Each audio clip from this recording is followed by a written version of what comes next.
like. Just tell me when there. we're ready to go, we'll get going. You're good. All right, as my last act as official administrator, then I'll call the meeting to order at 9:30. And we have an agenda in front of us. I would also like to make a motion that we approve the agenda. And I will approve that motion approving the agenda as it is circulated.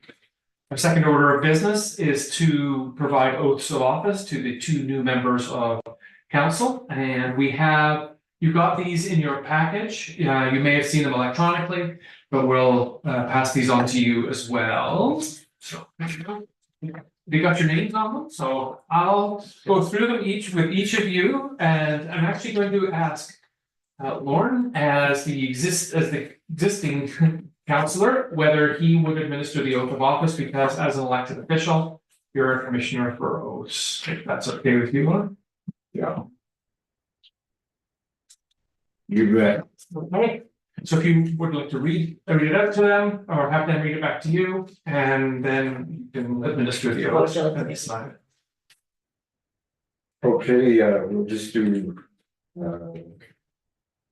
separate. Okay.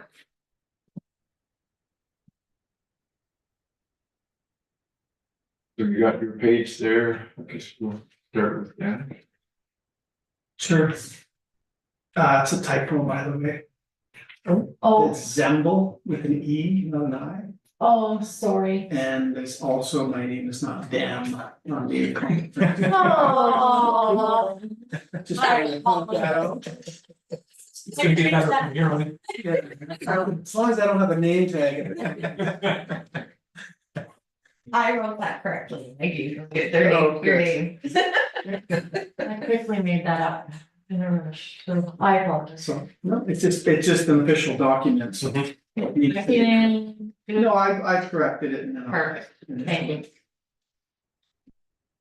Okay, so then we'll just get you to read. Sure. I don't have to.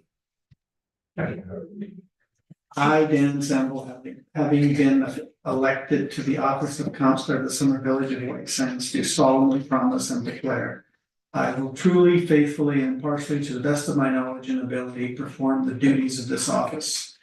I am qualified to hold the office to which I've been elected. I have not received or will not receive any payment or reward or promise of payment or reward for the exercise of any corrupt practice or other undue execution or influence of this office. I have read, understand, and agree to abide by the Code of Ethics, rules of conduct, and procedures applicable to my position as member of the council, required of me by the Alberta Municipal Government Act and any other act, and by the council. I will perform the duties of office imposed by the Alberta Municipal Government Act and other act or bylaw, or law or bylaw, and by the council. Disclose any conflict of interest within the meaning of Division 6 of the Alberta Municipal Government Act.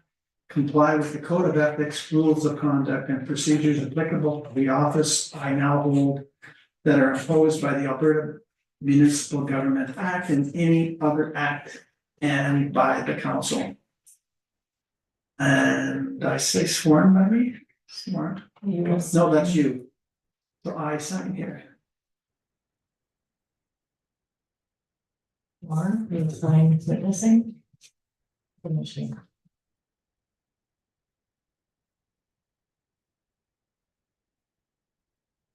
Thank you, Dan. Okay, I, Paul Ashford, having been elected to the office of councillor in the Summer Village of White Sands, do solemnly promise and declare that I will truly, faithfully, and impartially, to the best of my knowledge and ability, perform the duties of this office. I am qualified to hold the office to which I have been elected. I have not received and will not receive any payment or reward or promise of payment or reward for the exercise of any corrupt practice or other undue election or influence of this office. I have read, understood, and abide by the Code of Ethics, rules of conduct, and procedures applicable to my position as a member of council, required of me by the Alberta Municipal Government Act and any other act and by the council. I will perform the duties of office imposed by the Alberta Municipal Government Act and any other act or law, bylaw, and by the council. I will disclose any conflict of interest within the meaning of Division 6 of the Alberta Municipal Government Act. I will comply with the Code of Ethics, rules of conduct, and procedures applicable to the office. I now hold applicable by the office I now hold that are imposed by the Alberta Municipal Government Act and any other act and by the council.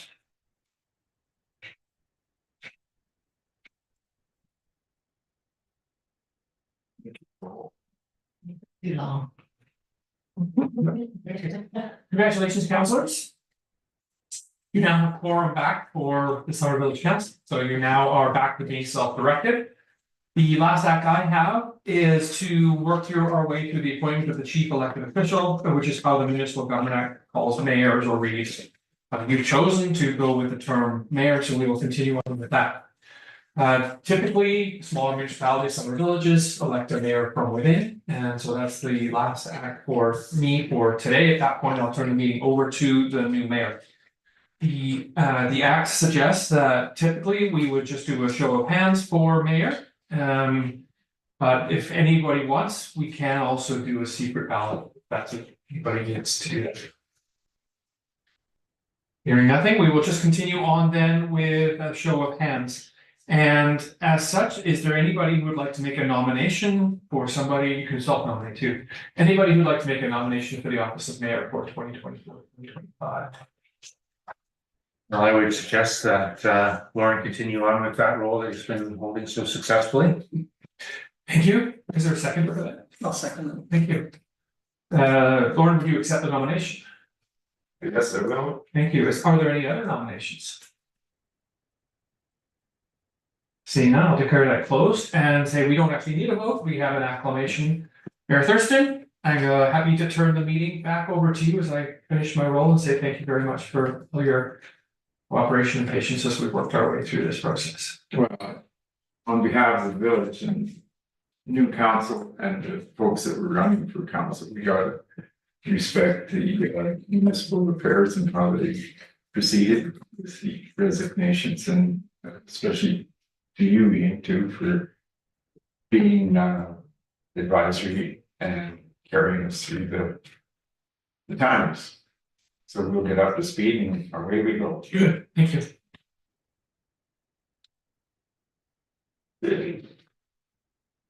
You guys swear me in? No, you're good, you It's did yours. just getting back on. Okay. So we need a deputy. Or we need a chief elected official, so we need a deputy mayor to be appointed. The appointment of the positions on all the committees and everything else, generally in the past, what I've been doing is. In some municipalities, they just say, this is what you're gonna do, this is what you're gonna do. But I would rather go with some suggestions and why I think maybe we should serve on different committees and boards. What we've been doing in the past is looking at the location. Of course, we have Zoom now, so that's a real advantage for all the communities throughout the province. And I think as far as the deputy mayor, what we have been doing in the past is rotating it back and forth. It hasn't been really used very much, but you never know. So something happens until July, to me, then the deputy is going to take over. And so that's really what the deal is.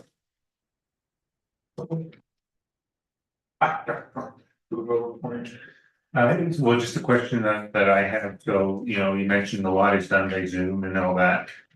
You know, with Dan being a full-time resident and me being resident of Calgary and a part-time White Sands resident for either deputy mayor or any of the committees or anything like that, are there? Does that really factor in at all? I know there was something in there about, signing authority for checks and things like that, and whether logistically, if that creates a hassle that we can be considerate of anyways, not that that would maybe drive the decision, but it could be a factor. Well, I think if that's, Dan, you okay with that? I mean, that is kind of relevant, but Yeah. it's much softer now than it used to be a few years ago. I think the main role, our main activity of that role is to step in when the mayor's not available for those duties. So as a spokesperson, or in some cases, I guess signing authority is slightly different, but yeah, I would have no problem taking that on. I'd be comfortable with that, and when you see how the Okay, video and past it was rotated at various points in time, that's reasonable to think about that. okay, so that's what we'll do then. So Dan, you're deputy mayor. Do you wanna do a motion? Yeah, please. Your resolution. I'd like to appoint Dan Zimmel as deputy mayor.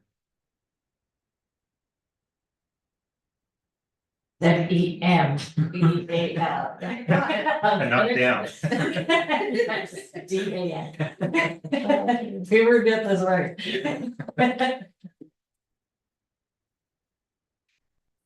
All right. Okay, real good. So signing officers, generally, we have Melissa and then we have two others. You can have two others. You actually should officially have at least two. You can have all three, which you have done before, but the sections of the Municipal Government Act, it's very clear, minutes will be signed by the chair and who chairs the meeting, and it's the signing of the checks. I have to have one as a CAO, and which is a designated officer, and then one has to be a municipal official. I kind of have.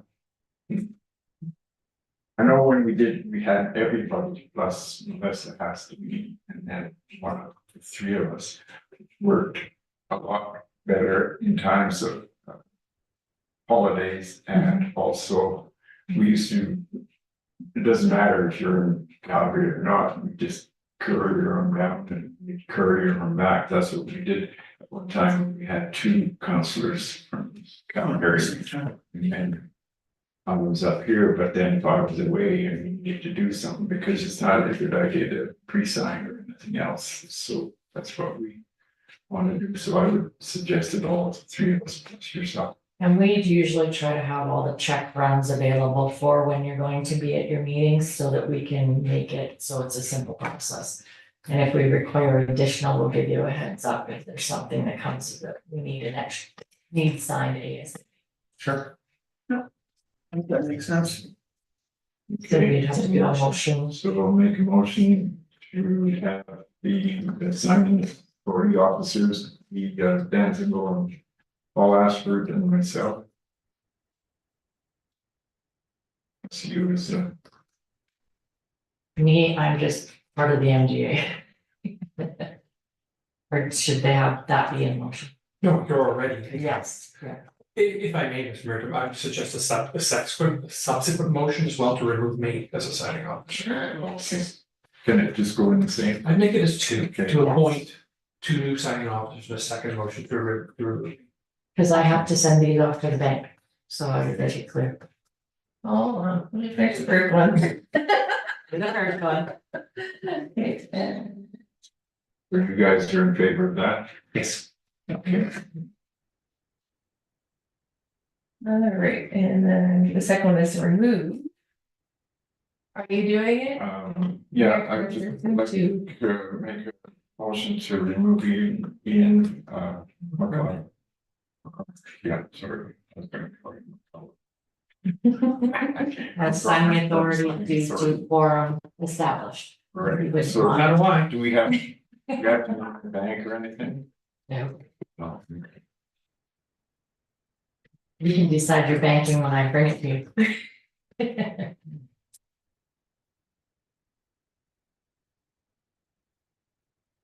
Okay, so all in favor of that? Now we've got community appointments. So there's a lot of these that I would say it just makes sense to have someone on, and also do this like the communication parts from being away from the village and the meetings. Were you off, Ian? I'm good, sorry, I don't want to interrupt you, yes. Okay, well, thanks very much for all your help. Good luck, good question. Thank you. Good luck in your endeavors. Yeah, fun, it's still going down there. Or across it, I guess. Working with fellow days with Charlottetown City Council. Like sounds to Charlotte. There you go. Yeah. Thanks. I get it, your weight's a little higher. Okay, so the municipal planning commission is all members of council. You don't meet very much on that. You have one coming up, but the thing is, so if a development permit is refused, because in land use bylaws, this is setbacks or the variances don't meet the land use bylaw, then our development officer, the Canterbury, has to refuse it. And then it can also go to the municipal planning commission to override the land use bylaw. And the variances on that would mean a bunch of different things, like maybe height, maybe from the side of the property and such things like that. And also, it's not supposed to interfere with any other neighbors or anything. So basically, what we do then is make a decision, so then it doesn't go any farther. It would be asked, but if it's refused by the MPC, then they have the right to take an appeal to the subdivision and development appeal board. And that's a group that's in Red Deer. We used to do it ourselves in-house. But anymore, you're part of a regional. So there's a board over there that would be appointed, and their members from, let's say they could be retired administrators, or they could be retired councillors or mayors or whatever. Somehow being in business or development offices. And then they make the decision. But what the NPC does is actually break that chain. Because if someone does a appeal, it would cost us probably the minimum $5,000. And so we do it here, it would be. You don't have to pay. So basically, that's what the NPC is about. We're all on that. And with all of these, if you have any other questions, Melissa or myself can probably fill you in. And I think that the biggest thing is learning from experience, but I also believe that you folks have to have some other history. Not that the history has to stay, it can be changed, but the thing is, I think it's important that you know some of the history a few years back up until present, and see what's been going on with some of these committees. Kind of bring you up to speed, so when you go to a meeting, you'll be able to at least have some idea, because sometimes things are explained at a meeting that crucial that maybe happened a year ago.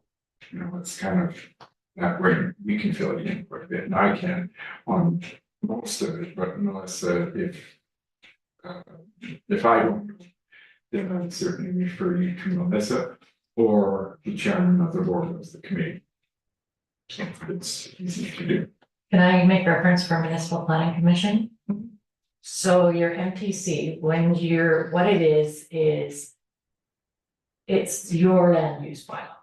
So when something comes to the MPC and you decide you don't feel your bylaw is where it needs to be, this is when you can make your variance.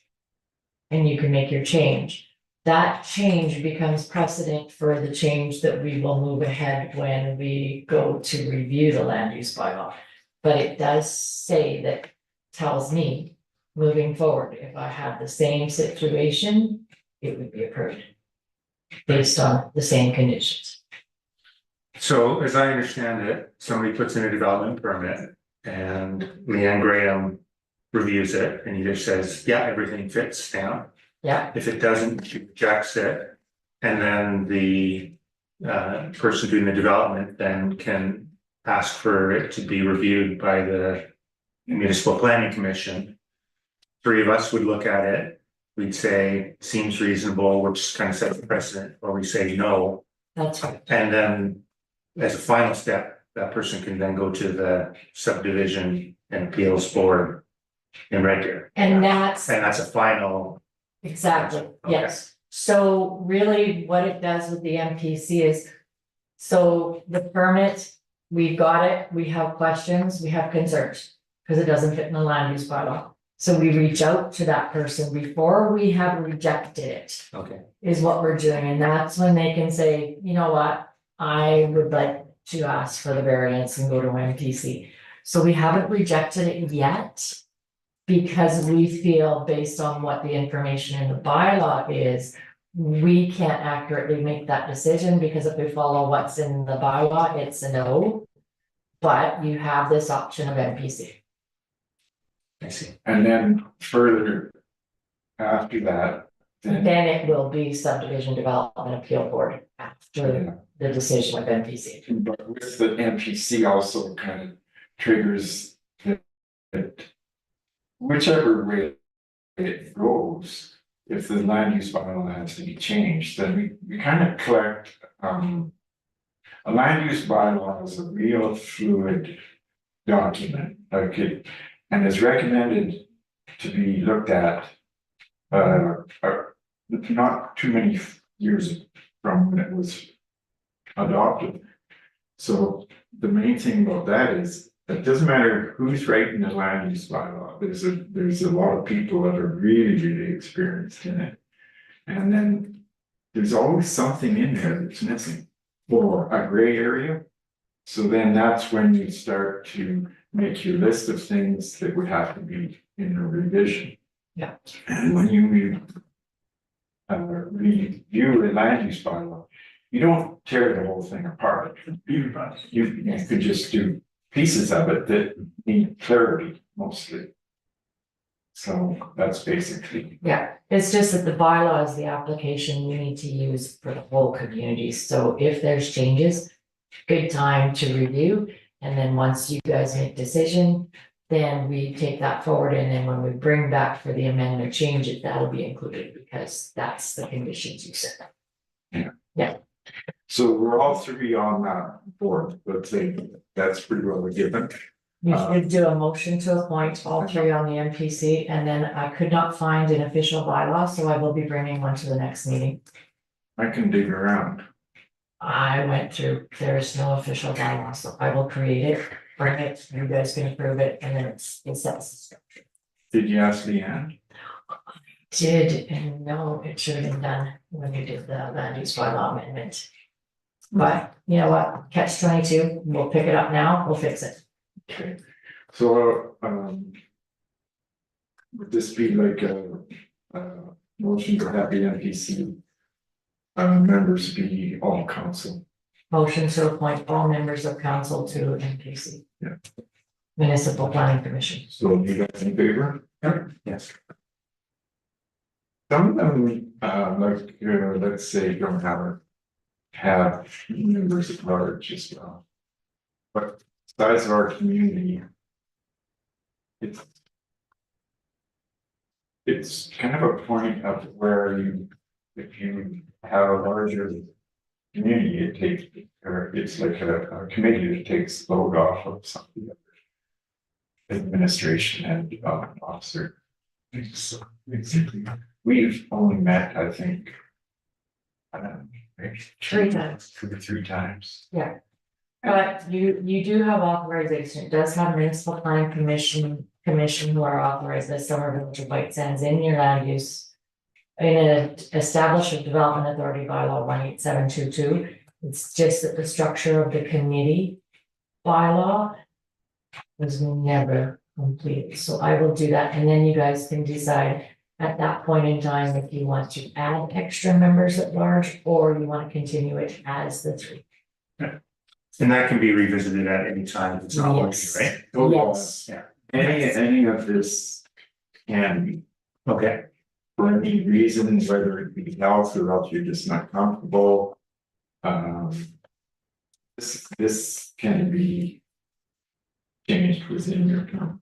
okay. Yes, any bylaw you can amend, you just ask to bring it back and you can amend it. Okay, Buffalo Lake Intermunicipal Development Plan Committee, so that committee is made up of 5 municipalities around the touch the lake. So County of Stellar, County of Cameron, County of McFarland, Ocean Sands and White Sands. And it's been quite a while since that's been done. And it went through real big consultation with the public around the lake. We had meetings all over the place, and then to get it put together in the first place, it was really done, but it has been developed over the years with reviews. Yeah, review was done in 2020, and as of January, when you have your meeting, there will be another approach to review.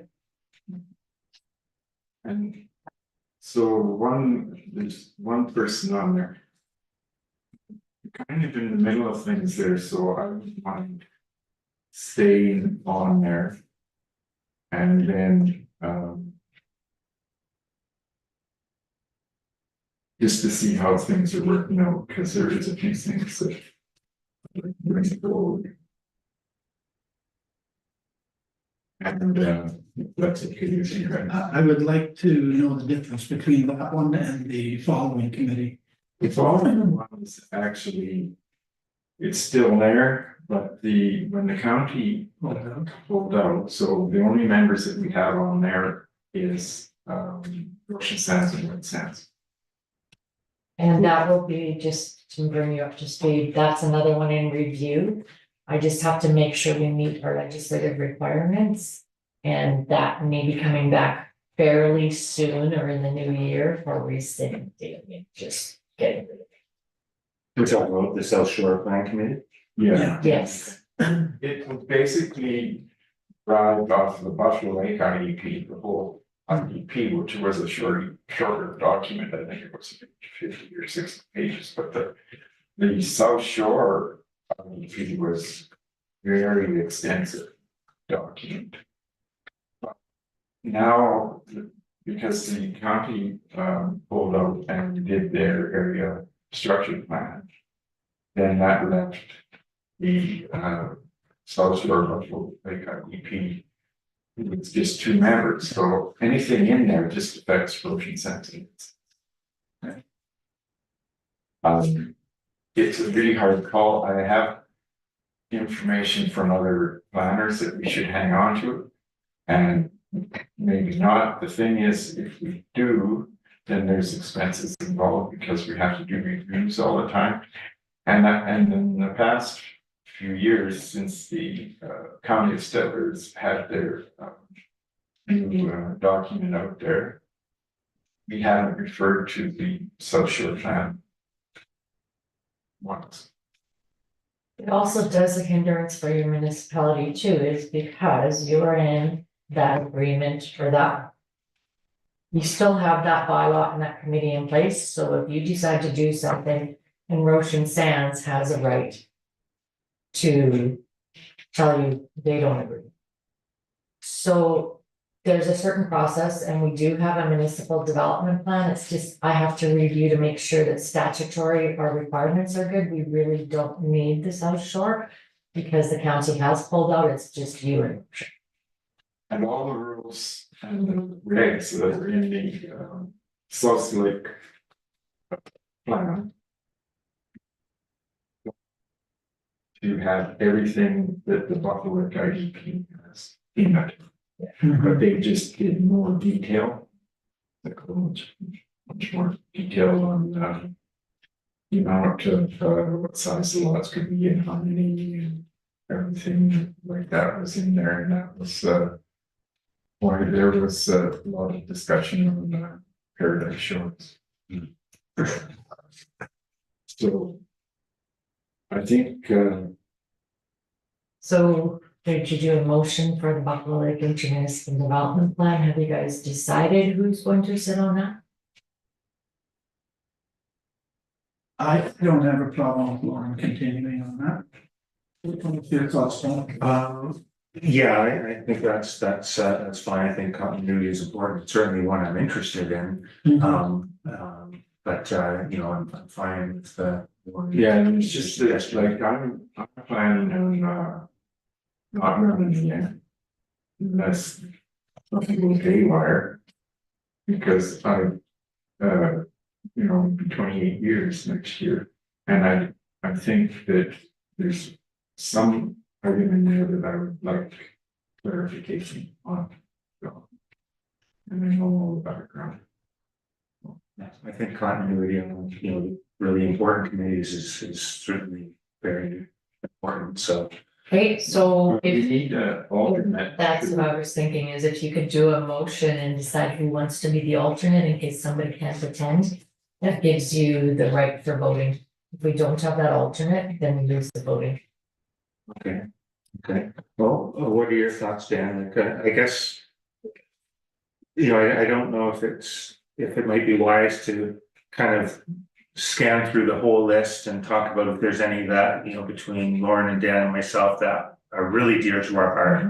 And we kind of talk about those, and then other ones that are, you know, drawing straws a little bit more towards that or anything like that. It might be helpful rather than kind of. Going through it and decide. Right. Yeah, Although this one, I would nominate you, Paul, to be the alternate.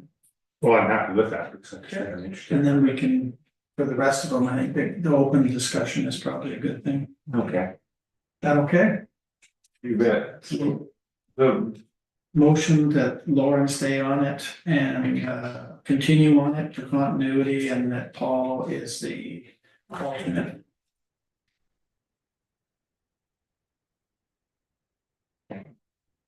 so, we need anything more on that or check that? That's. That's just say carried. This other, the Buffalo Lake South Shore plan. I think if there was anything made, like if it was a decision to dissolve or get rid of or keep, I would hope that full council and administration. Because that's working with the whole document, and there has to be as much information as possible from the members of the communities. So it would be full council from. This would be brought back to a regular council meeting and require a resolution of the process.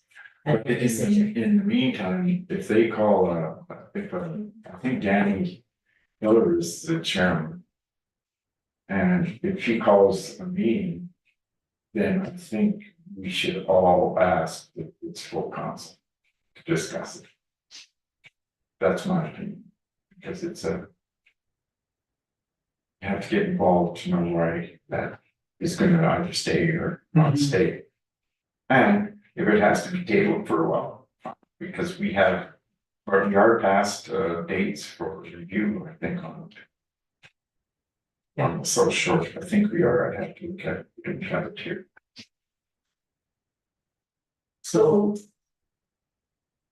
in that case, like I could stay on that one too. We haven't referred to it, but if there is going to be some major decisions on that, I would like to have full council. Wouldn't the committee bring it back to full council? Correct, Yeah, correct. That full council doesn't need to be at the exact meeting, does it? well, Or unless they decide to abolish it at that meeting, then. yeah, that's what Discussion. I'm thinking, right?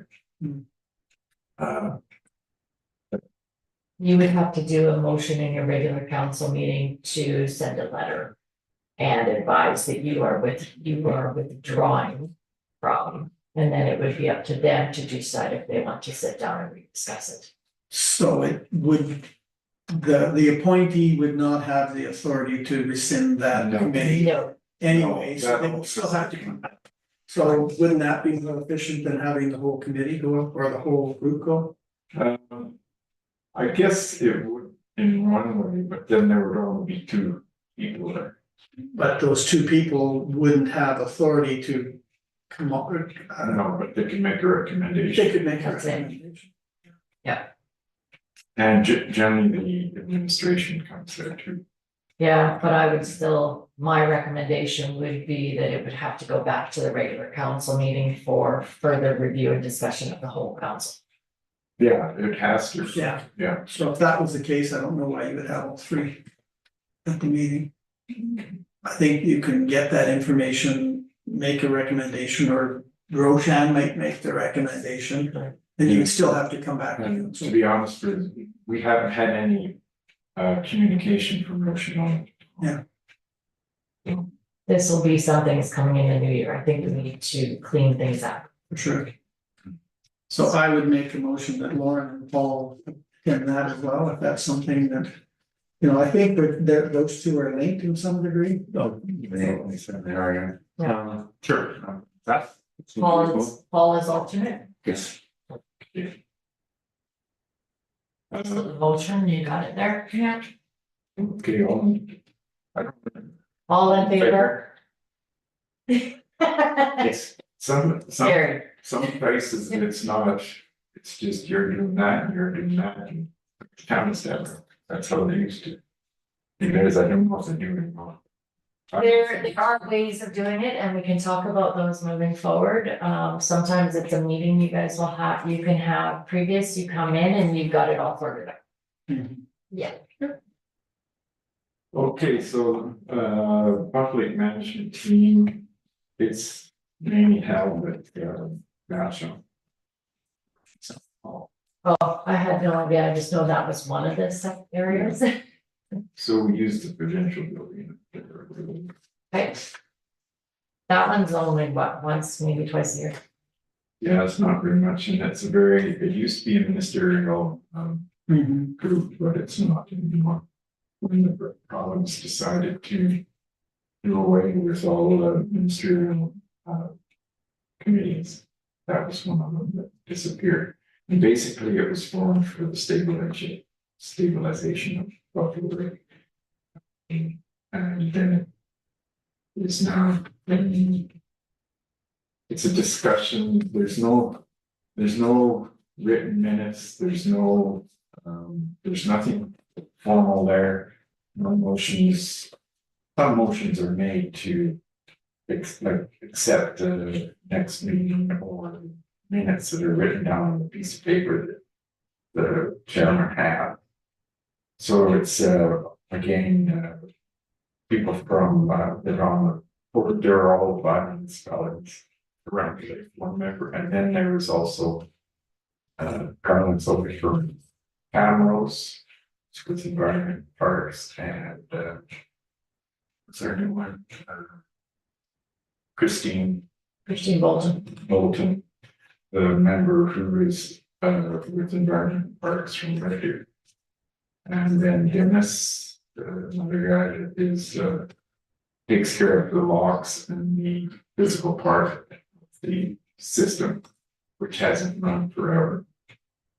And there's another moratorium until 2028 to get this filter system for the Russian card approved.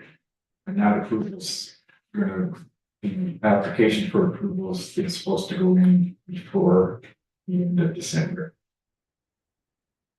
I'd like to talk to you. And information regarding that is that when this committee was built and these things were done, there are actually 7 within the province that came under the ministerial order that did those 7 blocks. The one over at Gull Lake was a different time and a different part of the government did that one, and it's got a different setup.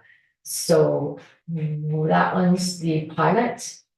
And if that seems to work, then it would be a decision of the provincial government if they're gonna do all 7. Hearsay is that that would be their decision.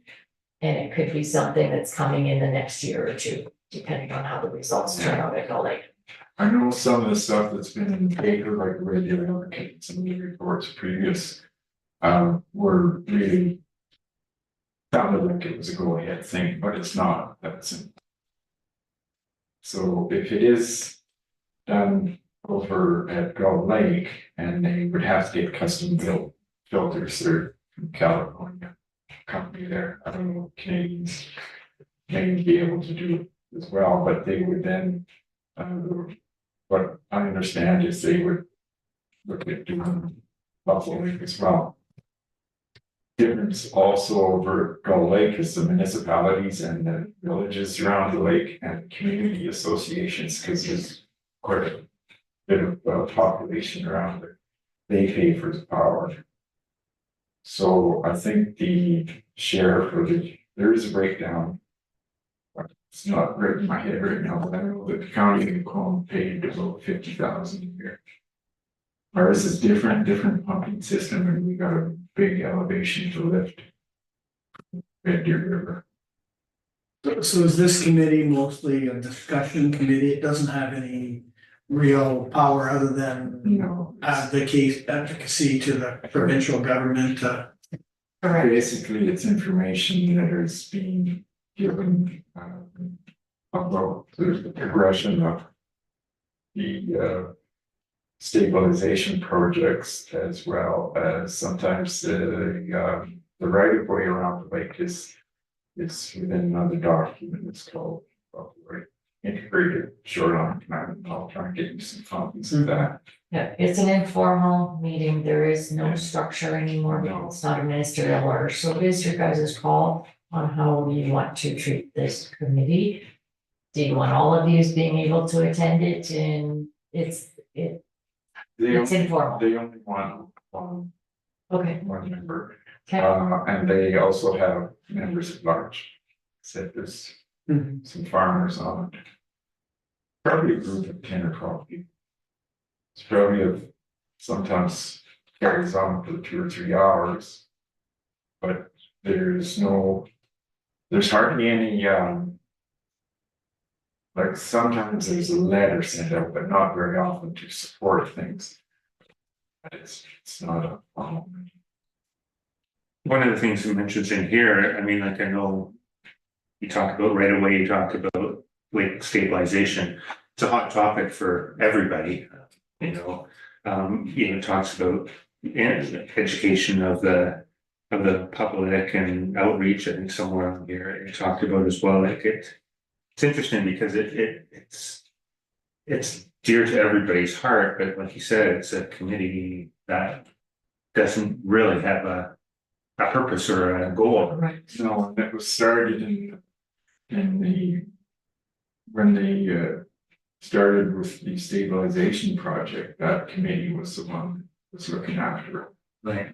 With environment and, It was mandated. yeah, Yes, and you have to remember the difference between this committee and the one out at Gull Lake. The Gull Lake one it's structured and it's been doing a lot of work. Yeah, So- it manages the process. So ultimately, it's up to Alberta Environment on, These 7 that were done by them. yeah, so but is anybody like officially like lobbying them or, officially like representing? the groups over on the Gull Lake have associations with one another, and they've been working on this. I went to the demonstration of the units over there. Was it last year, the year before? And they just had a small one that was probably as long as this table and about this big around. So they took the water out of the Lineman River and ran it through the filter system, and then it backwashes all the stuff that doesn't go through. And then there was another place where the stuff that was, where the water was coming through was all taken samples, and it took everything from the eggs, we squished eggs out of some Russian cart, because there was just thousands of them there where the intake is. And there were some Filipino folks fishing them out of there because they eat them, so they give us some fish and we squished the eggs out. And with all sorts of debris in there that was in this big pump that was in the river. And it was just a small unit. They would have to have custom built ones. They don't have any kind of real budget on what it's gonna cost, or anything else like that, but it was very effective.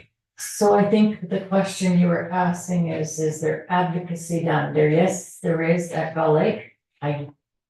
Lauren, is there any advocacy done through the Buffalo Lake Management Team for this?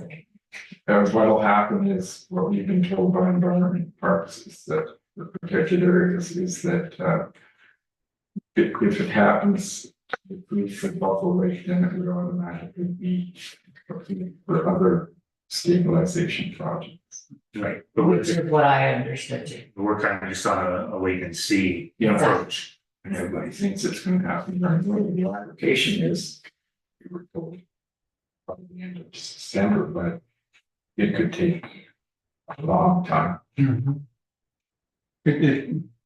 And the stabilization doesn't really make a difference other than it might keep up the evaporation. But the way the heat is now. So they're also thinking about taking the trigger, there's a trigger when the lake gets too low, that's when they start pumping. There's an idea of varying that, so it's not as low when it triggers, like taking that water trigger out of there, just keep on pumping. So that was another thing that was brought forward. So who would be interested in this informal committee to attend once, maybe twice a year? I think that's the discussion you I think guys. we all would. Yeah. Hey, you want me to touch base and see? Actually, I was talking about yesterday, Sharon. To see if there's a chance that, like the next meeting or whatever, that all three of us could go there. For their meetings. Until the election, I don't know whether they do or not, they might. Because it's an informal, I don't see why you couldn't appoint all three. Yeah, it'd be worth, It would be maybe just for the rest of this term. yeah. If talk about members at large being there, essentially like, we'd have one appointee and two members at large there potentially, but I'd be interested in that. I think I'm struggling with a little bit is that, Alberta Environment, I would think if I were in their case, they would be tempted to, punt any decision on restarting this indefinitely, because they're probably, even if this filter system is quite effective, best way to be 100% sure they'll never get contamination of the lake is to never start this thing again. I don't see why they have a whole lot of motivation to approve a restart. But this committee doesn't really have any force to influence the decision. So I just kind of wonder who's advocating all the various routes to Alberta Environment. The groups around Gull Lake Park. Right, but that's But who's the because group rep? they made this committee formal. Yeah. You as these, I think that's a discussion that you need to have when you attend one of these meetings, is how do you make it more formal so that you can start doing the advocacy, Yeah, so. Yeah, it's very informal. And the other part of that is that one. one, seagull or pelican goes in the Blind Man or in the Red Deer River and comes, sets in Alex Lake, we're hooked anyway. Like, it's very, a difficult thing. And one Prussian carp can cross breed or whatever with stickleback minnows that we have in our lake. And all the DNA goes, and the eggs that are hatched for Prussian carp, nothing to do with the Yeah, stickleback. with the pump, and so the pumping might, the screening might be effective, but the transportation of eggs might be by waterfall, It could be, Wow, yeah. interesting. so, So, but I don't, yeah. how about if I ask, I'll put us all, Why don't you guys On do, there. yeah, the recommendation I would say for you guys would be my recommendation is you appoint all of yourselves and further investigate on whether that committee needs to be more formal or not. Okay, they probably won't. I'll see, it's, Two motions, one motion. We'll do one motion. Okay. And Almost just yeah, cancel. so who wants to do Let's move that or. the motion? because I'll phone Brenda Knight from Macomb County, and then also Fred Stevenson from National. Okay, so motion to appoint all three members of council to that committee, informal committee. And if not, when the next meeting comes up, you can just change it back to one. When we get something official, you can make any change you want. Okay, Stellar Housing Authority.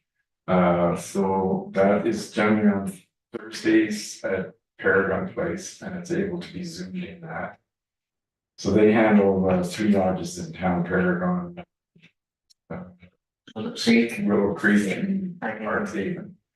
The only building they own is Heart Haven. The government has the other 2, but they also do low rental housing. They also subsidize people rent.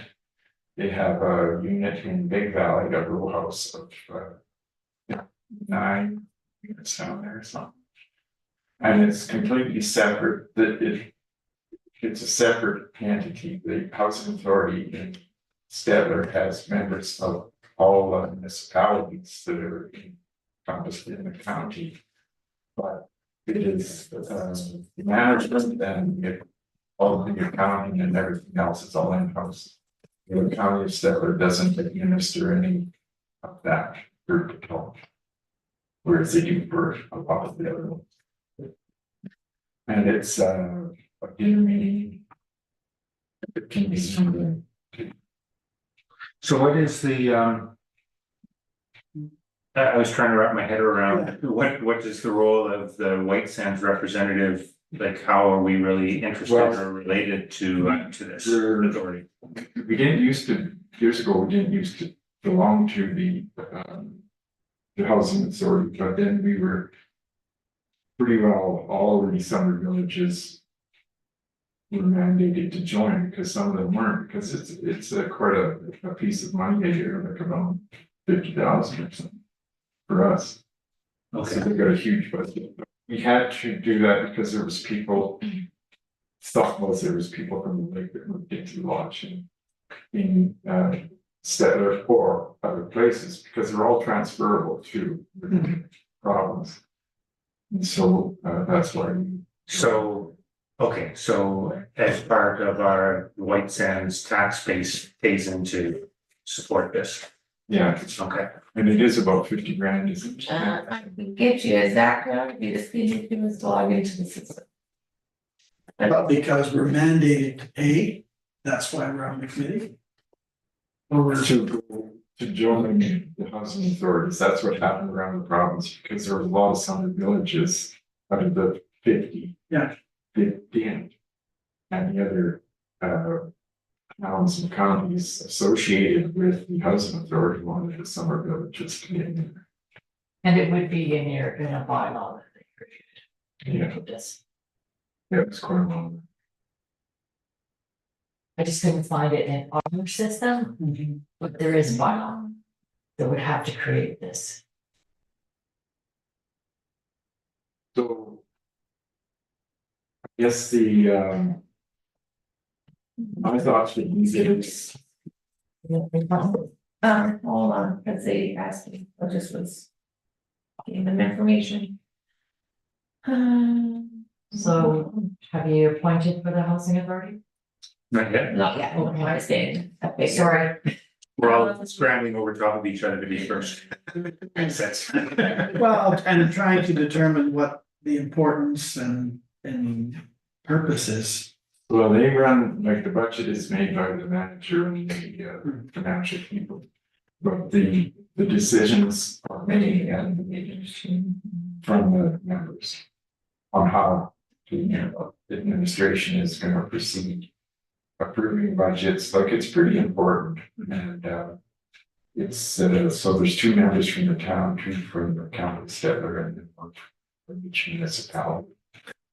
And it's a similar structure as yours, where you'll approve the budget, then the manager will proceed. Is there, I mean, guess I'm thinking like, you've got. Statler Town, you've got, Top Leader Skin, you got all the different things, you got the 2 summer villages. And other things, so, with the summer villages being a portion full-time residents and, a portion part-time residents and all that. Like the amount of. Usage, I guess, of the housing authorities units from White Sands is probably less than, the percentage that. Population like in Stettler that would use it, just because. And thinking of the, retirement, old age home sort of thing, non-resident, non-full-time residents probably would end up using facilities and whatever communities their full-time houses are. Does that factor into how much the different communities pay into it, or is it? Yeah, just the I number have of- the requisition right here, so the Summer Village White Sands for the year is $55,839. And it looks like we're 4.78% of it. So that's based on permanent population, Yes, Okay, not. so I imagine like probably like our role on it might be to ensure that we feel that White Sands is being assessed fairly by these things. And sometimes there's big decisions, well, it's blown up lately, but I remember one time when I was on that board. That the board decided to hold the requisitions for years. Well. Then it went like up 45% or something. In 1 year because they just couldn't manage it anymore, it was holding the budget. So them kind of decisions are board decisions too. right, because that's budget, and if they don't want to see any increases in the budget, you hold the budget. That means the requisition holds. So again, it's the same idea as your roles here when it comes to budgeting. You will have to look at the whole picture and the maintenance and everything like that, and that's what will happen with these boards also in their budgeting.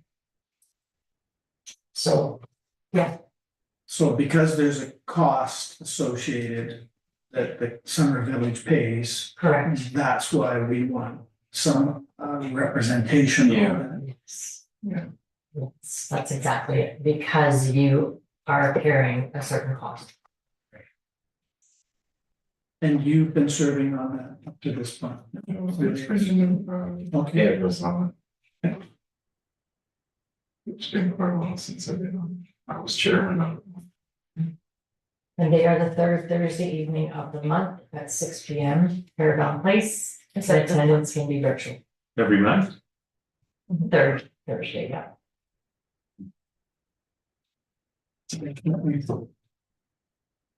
It's Zoom. Yeah, Being by Zoom. It does take up your evening time, yes. Yeah. How long do meetings usually last? I couldn't tell you, Yes, I would say a standard meeting, if it's in a proper policy, should be no more than hour and a half. But it would depend on the chair. I guess my feeling on it is, if it's not one that is particularly of personal interest to me, I'll do it if nobody else wants to, sort of thing, but I feel like I've been sticking my hand up for all the ones I've been really interested in. Yeah.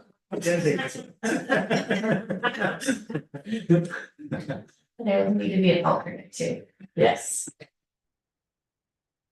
How about you take this one and I'll be the alternate? All right.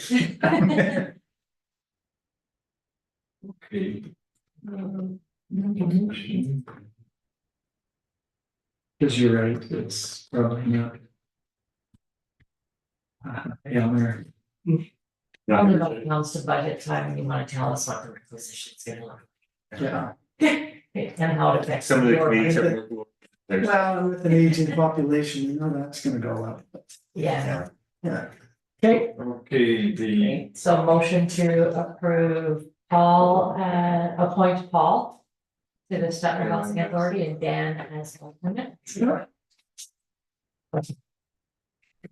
and, yeah, it's an understanding that I expect that I would be mostly zooming in on a meeting like that, and I don't know if that's acceptable, because, It's acceptable.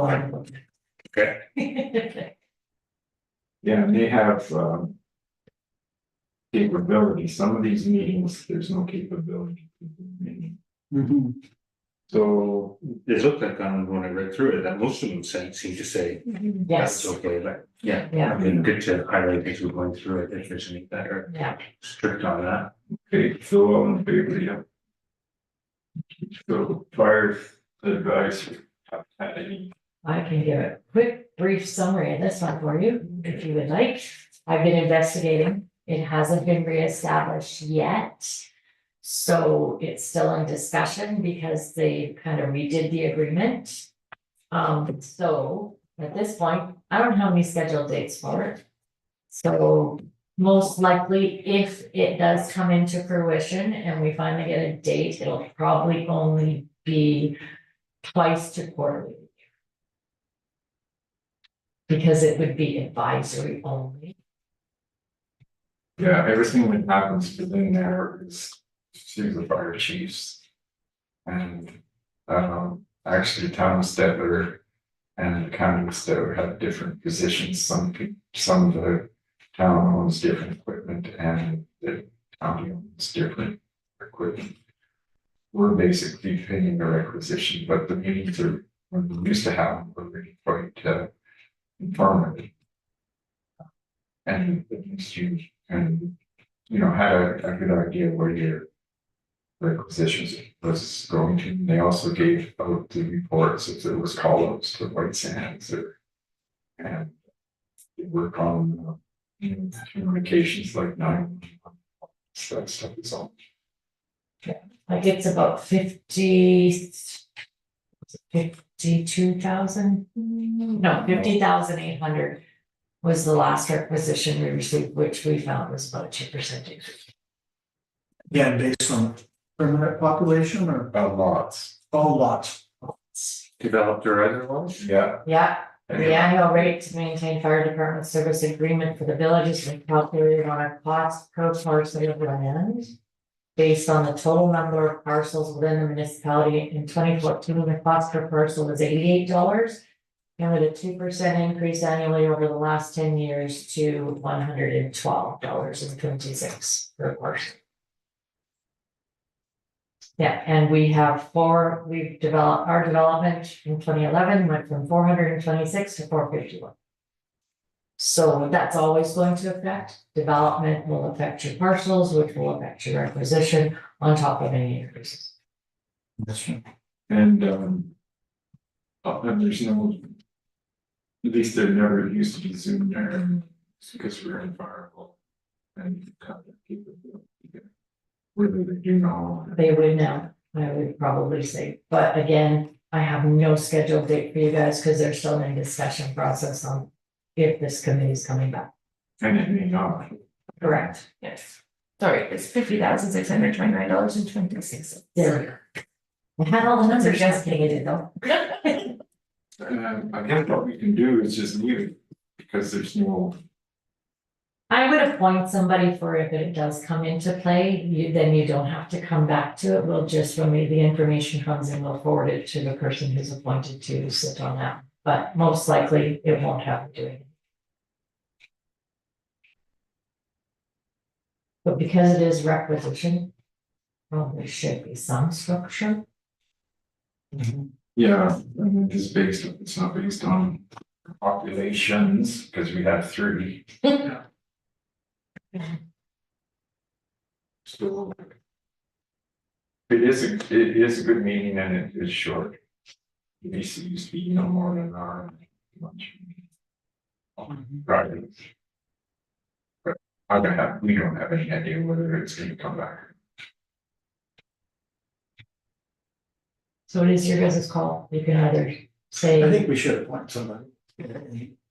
I would assume that it is coming back because aren't they still in discussions and? yes, I talked to the regional fire department gentleman and he said he was going in meetings to discuss it actually this month. So I'm just waiting.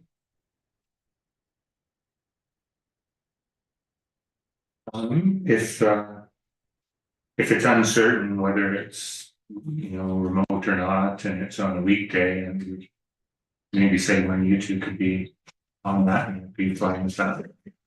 Sure, that would- I'd be willing to assess it on it. Lauren be the alternate. Work. Sure. Okay, can we put it into a motion, somebody? I move that Dan be appointed to that, and Lauren be the alternate. Thank you. All in favor? Ambulance authority. We're one of the few in the province, there isn't very many that the. Government pays all the bills, there's no requisition for. The authority to any of the villages or town or county or whatever, but there's a board that encompasses all the municipalities within the county stuff. And right now they're in negotiations. And they what they want to do is change the biggest stumbling block was to change it's called we used to have flex shifts, but now they want 2 12-hour shifts a day, and this staff, they want staff. The government. Is happy, because I think the total extra was gonna be was 700,000 a year. But they're negotiating this with Alberta Health Services, which is kind of mixed up. But they have made some changes. It's something that we should very involved with. So what's the committee involvement? You're not dealing with budgets. You're not dealing with. The budgets are made, and it's basically information on what, let's say. They're looking at purchasing new ambulance and the number of calls, the bad debt, the staffing, all of this, that is there. It's evolving into something a little bit different because like when they used to take a patient to Red Deer from the hospital there and needed an MRI or something. The 2 folks in the ambulance had to wait until it was done and come back. The big. It's that they're all. Yeah. Okay, so that's been changed some. Still making more changes, but it's But at the committee level, what would they be discussing? it's like I haven't been on that one for quite a while. Paul was on that. Because he was in the medical industry and the decisions on there would be recommendations on the negotiating team, let's say that came from a group on behalf of the province. And then the results of that would be ongoing and also new equipment that needs to be ordered and building to program a fund for capital. But it all comes from the province. And there's a lot of mandated rules and regulations that goes with it. Basically, the committee would be the advocacy for the renegotiation of the agreements, probably the administrative function of it with the correspondence. Because your ambulance was actually municipally owned, if I'm not correct, prior to when the province took them all over. And that's probably why you created the committee. Am I correct? Yeah, I think so. Because most were sold off. Most municipalities sold off. They didn't want any more control of ambulance. It was under Alberta Health Services. This is just that advisory committee and advocacy committee for being able to maintain it within the municipality. That was the concern when it was first done. Was that if it went and sold off private, would they be able to move it? This way it stays within the municipality. The majority are run by Alberta service. Yeah, Period. through an agreement. Again, I'm having a hard time really grasping, a little bit of advocacy perhaps, but you're not going to have any decision-making power, you're not going to have any administrative power, you're not gonna have any decisions on whether it should be, they should have a satellite here or a satellite there. That's right. That is really, it's been taken away from the municipality, so I'm not sure of the purpose of this committee anymore. Is that fair, or? I think probably is, like, I haven't been on that board for a while, but the last one I was at, it was last couple, 3 weeks ago or whatever, but it was, the concern was on the cost of that change in staffing.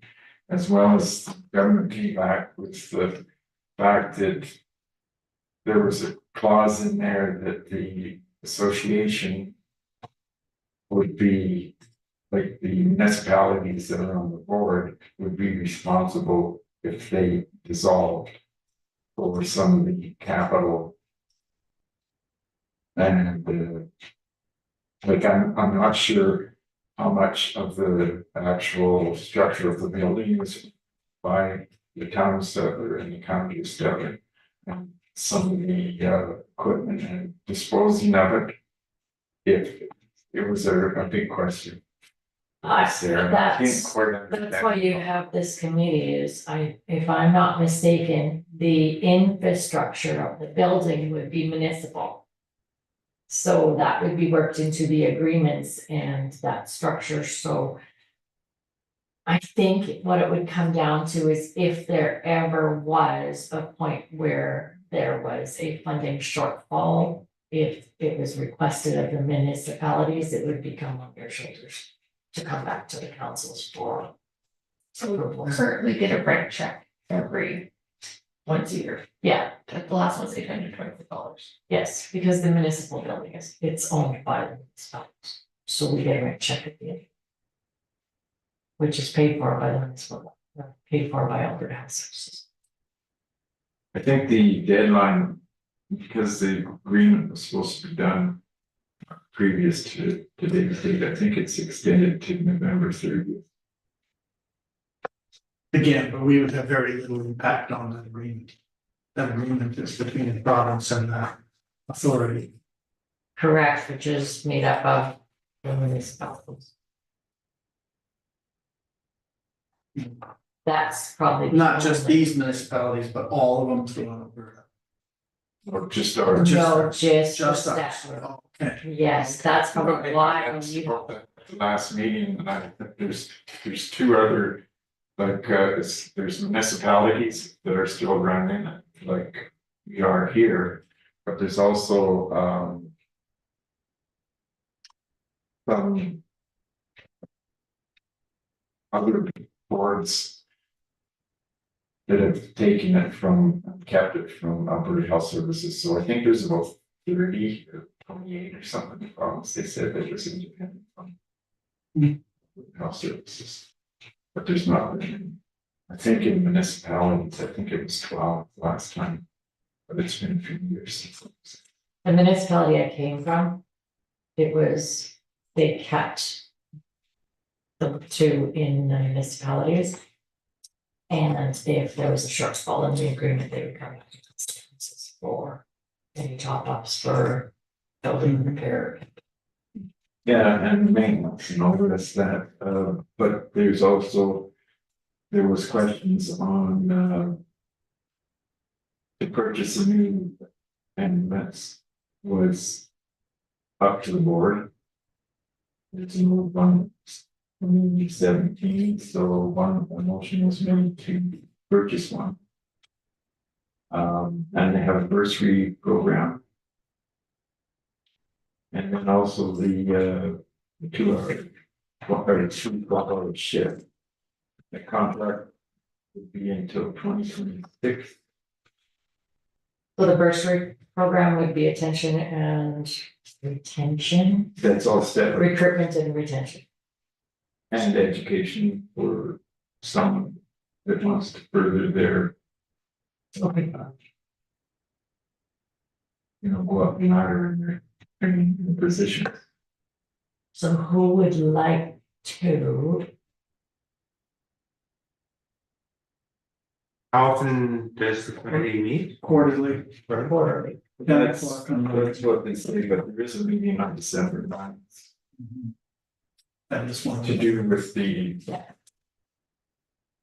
To do with the content. page 25.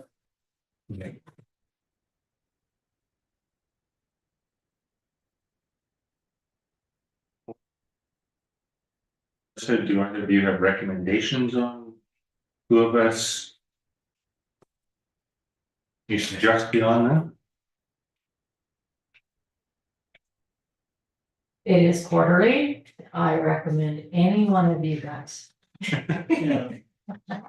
You're so helpful.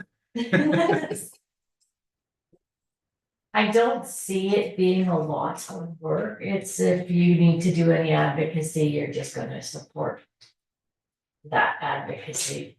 If funding requests were to come to the municipality, that's a whole separate decision you won't make this time.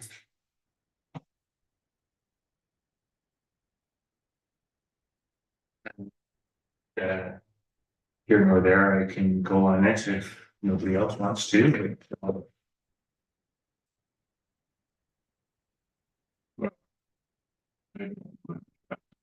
Doesn't matter to me. Good, what did we do? You can vote on it, you can say it doesn't carry. Do a new motion. Should toss a coin on something, that's what we said. Sometimes Can it we put a hold on that one and go through the rest of them? Just to kind of get an idea, like, Yeah. to divvy up the load a little bit. Yeah, I think that's a good idea. And then, Sure. Sure. so let's just put a question mark on it. The waste management, Do you want me to walk through some of the information I provided to you guys, and then that might help? this one I don't know, I did my research for you guys, because I really wanted to. It was helpful to read through it, yeah. So you created a bylaw, and I'm talking back in the 80s, because it's bylaw number 38, so maybe in the 90s. You established a regional waste authority, and it lays out the council may appoint one or more of its council members to be members of a joint committee with members appointed by the councils of other municipalities and may delegate to such committee power to construct, maintain, control, and manage the regional waste. Okay, so when you get there, your hat's gonna change a bit. You will be a counselor, but you are now appointed and you'll be on this waste authority, and you will need to act on that using that house. It's a balancing role. So, and you will, this power is to disperse the proceeds of debentures or other funds used for the purpose of providing regional solid waste system to serve all participating municipalities. Now, they generally meet at 10 AM on Fridays. The next meeting is scheduled Friday, December 13, in the council chambers at the county office and Zoom is always an option. So And these, you will change your role. on this waste management, the direct decisions are board decisions. Yes. The manager is retiring in June Mhm. of the landfill run. I've been doing it for about 25 years. Which is a big thing. So this one I will explain, because I've been on quite a few of these things. We will make the decisions there when you get into that committee. You will be doing the budgets, you'll be doing the capital, you'll be going through that stuff. And then after you'll figure out, once you've approved the budgets, requisitions will come back to the municipality. So on the existing quarter of property that the authority owns, there's about another 60 or 70 years on there. Because there's room for more cells, and then the government let the landfill folks build higher. So that took care of some of the waste from the old cells that were just very flat. And then last year they brought a quarter section to the east of the existing landfill. So that'll. It's way ahead of. Years. It's good buffer zone. Yeah. The only thing is that you are responsible and liabilities on all the municipalities as part of this commission when you go along. Yeah, the closure, they've already been saving up for funds for. For landfill. So it will be complex when you get into the budget process, because you will go through exactly what you do here, probably more in depth. They'll have all their reserves, what they require, operating replacements you need. Yeah, so this one will be very enjoyable, I'll tell you that. Does this tie in with some of your professional experience? I have a lot of experience. Yes, I would suggest that you're a good one. I would, Should make a motion. sure, you should make a motion. Okay, I'll make a motion that Dan be on this committee. This works perfectly in your realm. Yeah, no, I'm very familiar with it. Then an alternate, Am I the alternate, Paul? Sure. Oh, Okay. And Paul as alternate. okay. It can be fun, I will admit, I've been to enough of them. Talking about waste. There you go. Sure. Okay, that one is another one that's similar, Service Commission. So it is made up of 14 municipalities. So there's quite a bit. The objective was to supply potable water to its member communities. The municipality is part of the Regional Water Services Commission. The municipality pays a portion of the debenture project payments that is based on the annual consumption per phase expansion. So capital infrastructure funding is made up of 90% grant funding, provincial, federal, and 10% municipal. So that means that's where we will end up accumulating more costs. White Sands payment per phase is completed, list below. So phase 1, Stettler to Consort. That was a debenture, and we are still paying on that. So in 2024, we paid $4,361.09. So that's part of our budget that you guys was approved by council. In 2023, balance was 57,000. So now you take that, what our payment this year. So outstanding will be 53,735. and that total started. Around 70. It was over 70,000. Yeah, I put it as the cost for the municipality at that point in time when it was done was 74,724. Phase 2 was to Big Valley, we prepaid that. Phase 3, Denalda, we prepaid that through the grants. I'm assuming phase 2 was also done through the grants, I can't say for sure, so that's been using some of they've their all grants. been- Phase 4 to White Sands was done through municipal grants. Phase 5 Brownfield, that is prepaid, again, through municipal grants. And then the municipal payment portion for phase 5 was $10,399.51. Phase 6, we don't know yet, but we do have it budgeted for in grants. That was to the Roshan Sand. So, but I haven't seen a debenture yet for that, so that's gonna be something that we'll be needing to know. Phase 7 is bulk in Roseland, likely 2025 construction, could be another debenture.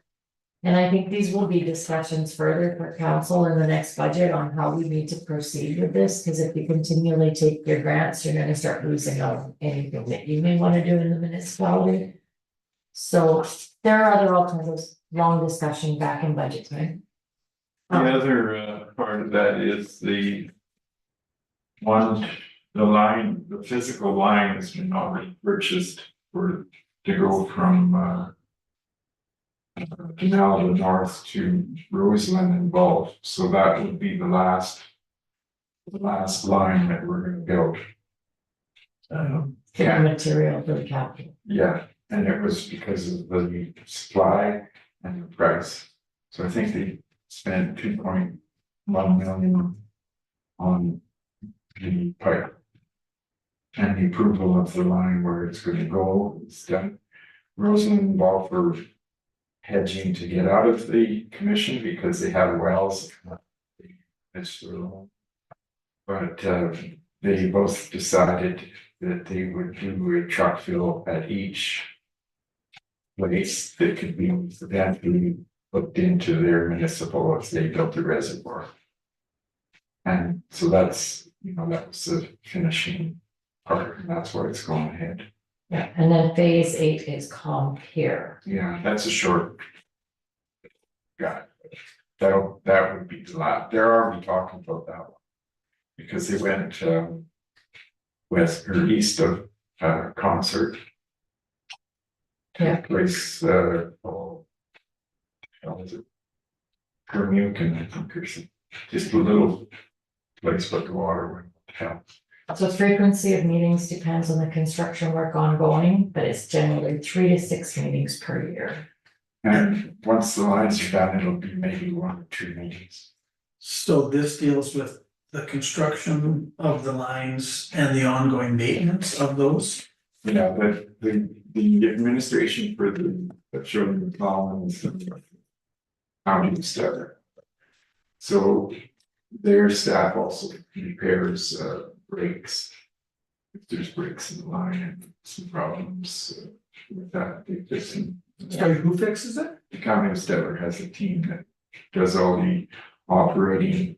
And pays for it through the user fees? Yes, that's what the commission is about, yes. Yeah, so we used to pay the debenture as well as 1/14 of the administration.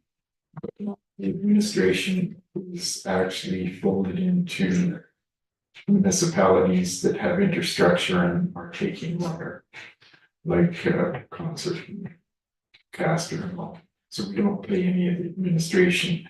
They pay it through their distribution and charging their residents. And the truck fill station at White Sands doesn't pay from that revenue? You pay, so the water to a municipality is about, I believe it's 280 or 290 a cube. Yeah. So the water that comes out of the truck fill is $4 a cube. So that goes into the price is higher because there's nowhere to disperse it, but it's also managed by the commission, so they come out to the truck fill station and test the water all the time. I think it's twice a week or something. Your cubic rate will be offsetting some of those budgetary costs there as the user rates, User like fee. you would in any municipality, you have a certain cubic rate. If you're in Red Deer, you're paying a cubic rate and all that, so same idea. It's just each municipality would be different, so we have a debenture on the capital and then you have your user costs. So ultimately, there's a vision that the water will be distribution systems built, fire hydrants built, I guess, things like that. For the community Yeah, what, of White Sands, who's looking at that? That would be- No. Is where that is your control. yeah, Right, that's, right now, it's the counties. On municipal land that we have provided. Anybody you use when you go there, you're paying a cubic rate to the commission, which goes through staff. yeah, the commission owns the truck filter. So internal distribution is what you're talking about. Yeah, That's our And responsibility. that would be, yeah, so this gets it to the water station. Yeah, right, And manages the water station and the quality of that water. okay. That's it. but if it's a municipality. We just get it, the commission just takes it to the. Okay. To this reservoir and then they deal with it. So that would be us, the council, if there's an appetite to look at that. Correct, if you wish to expand into your municipality, then you will look at all of the, because once it leaves the commission.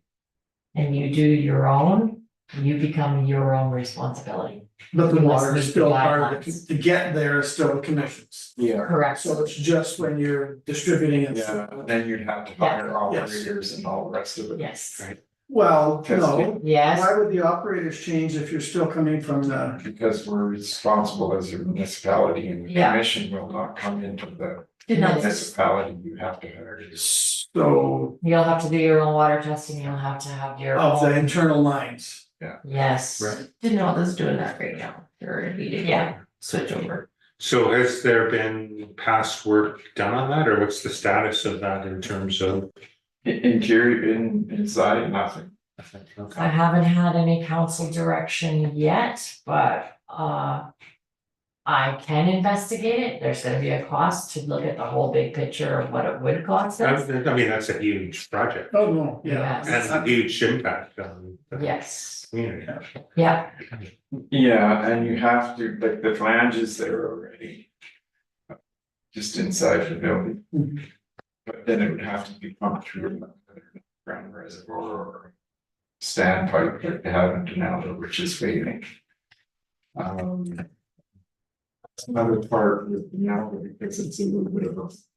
It's a big problem up there, they've been having with their water tower.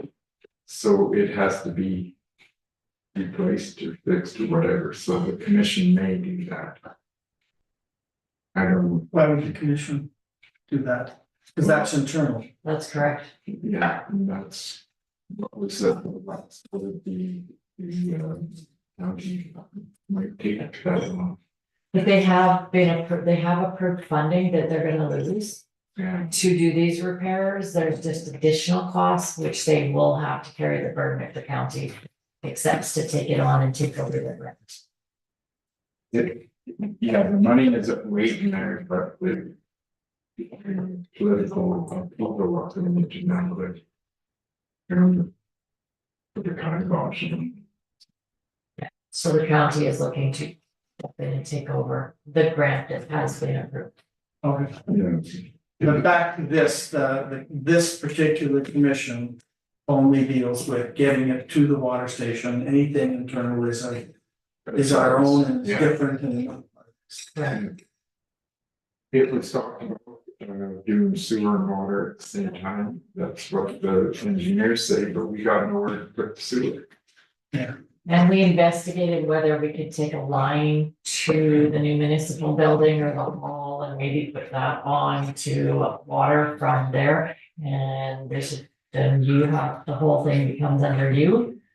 Once that line leaves and goes that way, it's, you better have someone to test water, you better have all this stuff to meet. With an albatross, and Yes. It's a wonderful thought until you. Yeah, for 100 people, that's, well, I guess it'd be more in the summer and stuff, but. But that, again, not part of this, unless, I guess you lose some of this potentially. Or. Well, what we, Yeah. we did bylaw number 1 at the commission. The volume of water for each municipality that was approved. Set their debenture, so we're 1.75 or something. It's right here. Yeah. Okay, 72. Yeah. of total use. the debentures, our share. Yeah. It started out, like it took me, I don't know, 5 years to get changed, but we started out at 281,000 cubes a year, which is the same as the town of Castor. So then the village tried through administration, that it wasn't going very far with the commission. And so then we hired a consultant from Red Deer and paid that, and he figured it all out, and they finally agreed, so it took us down to this 77. Which is realistic based on actuals. Yeah, and transiting people, and the rest of it. It only passed by 2 votes. So it was hundreds of thousands of dollars that we would have been paying out over the years if we would have still retained that 281,000 cubes. Like Castor's got swimming pool, got a downtown district, it's got a Yeah, health Service. care, Yeah. hospital. and because it is, you know that it's being timed and they are tracking the cubes, so this is a more accurate way. For sure. Where within a larger municipality, they have the holding tanks, they're gonna be filling them, you can track those cubes too. Yeah, and if things changed in White Sands and they needed down the future more water, then there's a part in the bylaw where they could purchase from another community that has got too much. Yeah. Yeah. So it's kind of and that's the biggest drinking fresh water service line in North America. Wow. Good. Once it's- I knew it was big. Yeah, And that is a requisition on the municipality. and it's pretty reasonable and people are pretty happy. Really don't think they're gonna borrow. Well, I'm interested in that, but I don't have to. Okay, fun with that? Okay, Okay. Who's going on it? Sorry, Lauren? Lauren, okay. Move by, And alternate, Rock, paper, scissors. I did, yeah, sure. so the meetings sometimes instead of, but a lot of them are in Castor. did I hear correct? So you're going on it or were you going on it? Lauren. Okay. I just wanted to make sure I heard it correctly. Okay, make that motion. And all in favor? Emergency Management Committee, all 3 of us are on that. Yes, because this is your municipal internal. If there is an emergency management. And you need training anyway, they're gonna have training for elected officials, all that, so, So this is fire, tornadoes, whatever, yes. Yeah. And flooding. Yeah. if it gets to that, if it's a tornado that goes through. I will be calling up the regional and I will be coming to you guys and I will get somebody to sign off and we'll just move it over. Yeah, So mostly fire, but. Yeah, so what's the committee do separate than the regional? sometimes they ask us to set up within our community, like they've got a catalog of our equipment. And whatever new stuff we get that may be used for firefighting or tornado or whatever. They like to know what's in the village. And then other things that they want is sometimes they ask, what would be your biggest danger and how could it be mitigated? So I guess fire is the biggest one. That bad as a community compared to someone like up north where there's spruce trees all around. Yeah, So we had our through Fire Smart to the provincial other one, we got a grant to do a study on the village. And we were pretty low in danger because of the vegetation doesn't spread as fast. Huh. There was a few things that they were the biggest thing that was against us, we didn't have two ways out, we just had one. So that's why I negotiated with Peter Brody and Bar Harbor. So that Bar Harbor could come this way across Peter's land and we could go that way to get out. And that's on all three titles.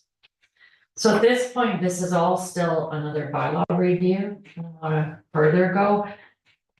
It's getting. The bylaw says you must have one in White Sands, an emergency management committee. So, do we ever meet? No. If we had an emergency, then we will follow the emergency protocols that are in place and go with regional. Do we have emergency protocols or muster places or evacuation routes or what, do we have a plan? That's the thing, there is no plan. And then we have Ours fire is lanes. part of the, Right. This regional emergency management. Right, and I will be meeting with them to go over our risk assessments, which we do internally. But is there policies that would clearly lay out the fire lanes that we have within the municipality? Any other things that would help? We don't have anything fully structured. the direction isn't there and it is in there, but they've got a big binder for all the communities. When it comes down to a real disaster, the binders are, we know where we're going, we know where to get. The binders where? It's here, we've got it built, we will have a meeting, each municipality will join into the regional. And a state of a local emergency goes to the regional. And then we go from there. And basically they take over. When it's declared Yeah, an emergency and we as council can be a spokesman, but you're not interfering with any of it. That's the rules, they've had problems in with flooding and we're restructuring the bylaws because I don't think we need the emergency management committee because a lot of policies need to be redone through council, which we can lay those out in policies, like the fire lanes. We need to lay them out in a policy, how kind of, are we gonna maintain them? How many times? That's the cost that you will need to be approving. And unfortunately, not all that has been put into place, so I'm working on those, that's the list of policies, and same with the agreement for that extra road. Okay, so we have the agreement in place, what are we doing to maintain that? or just been mowing it, that's all, that's what we're supposed to be doing. So And it's these just a are, 3-season, Mm-hmm. but yeah, our policy, if we create one, would be to do with maintenance of the fire road and the other fire roads, the other three that are down where we're at. yeah, vegetation How management, does hang it, but most of the stuff is within the regional emergency management agency. yeah, Like that's where everything is there and that's who's in charge. And so all three of us are on the White Yeah. Sands Committee, which, as we said, that is doesn't really do too much. It's, I know we have one that is on the Regional Emergency Management Agency. I thought they wanted, you will end up going to the actual. We have no choice due to the legislative requirements and the ministerial order. Once a year, all councils will meet and go through the regional emergency management meeting and make sure that the appointments are on. yeah. And what they used to do, they used to go to community and have all the meetings. But now it's just everybody together at the one. Yeah. So that's why the three really is. All of these, when they say it's the regional, we need that annual meeting to meet our ministerial requirements. That's where you're gonna come in. All three of us will go. Okay, Yes. so there's no decisions really to make on this after all is said and done. No. Okay.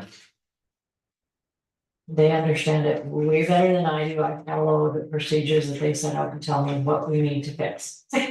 So, And then just as an aside, as part of the training that Dan and I will be going to, as part of that, like learning these emergency plans so that you're aware. If Yeah, and this also, happens. as elected officials, this is where you will sit and how you will have one spokesperson. But you will follow the command procedures. Yeah. Yeah, so we should name someone for that. you're gonna do all of council for the White Sands Emergency Management Committee Yeah. meetings once a year. I'll make that motion. Okay. And then the Serena, the steps regional, if they had a meeting, you only need one to attend. Okay, Well, I would be interested in that, but, I don't know, there's your thoughts. I'm somewhat interested in that as well, and as part of my field experience, I Yeah. do have incident command system level 200 training, and so I'm kind of. Oh, yes. Yes, thank you. I'm quite interested, I kind of find that stuff quite interesting. Yeah. So I'm willing to, if you wanna arm wrestle or something like. No, I would defer to that, and, I'll be the alternate if that's okay. Sure. Who wants to move it? I will. Okay. I'm going to be interested in that. Perfect, and I'll send out course training when it comes available here, because it's coming up. Okay, If you guys want to attend. The Parkland Community Library, we haven't never seen a member there, but we have a member from Denali that goes on our account. We cannot rely on Denalda. Denalda has enough of their issues, and as part of the red legislation for libraries. And we have the regional system, we must have one member appointed, and they are always online.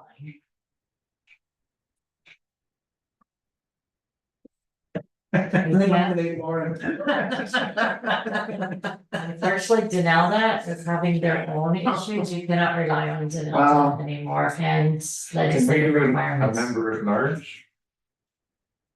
Oh, So- that would be a good one. so but going back, the ambulance authority and the Parkland Library are two that it seems like we're all chomping at the bit and can't decide who to go because we all want it so much, right?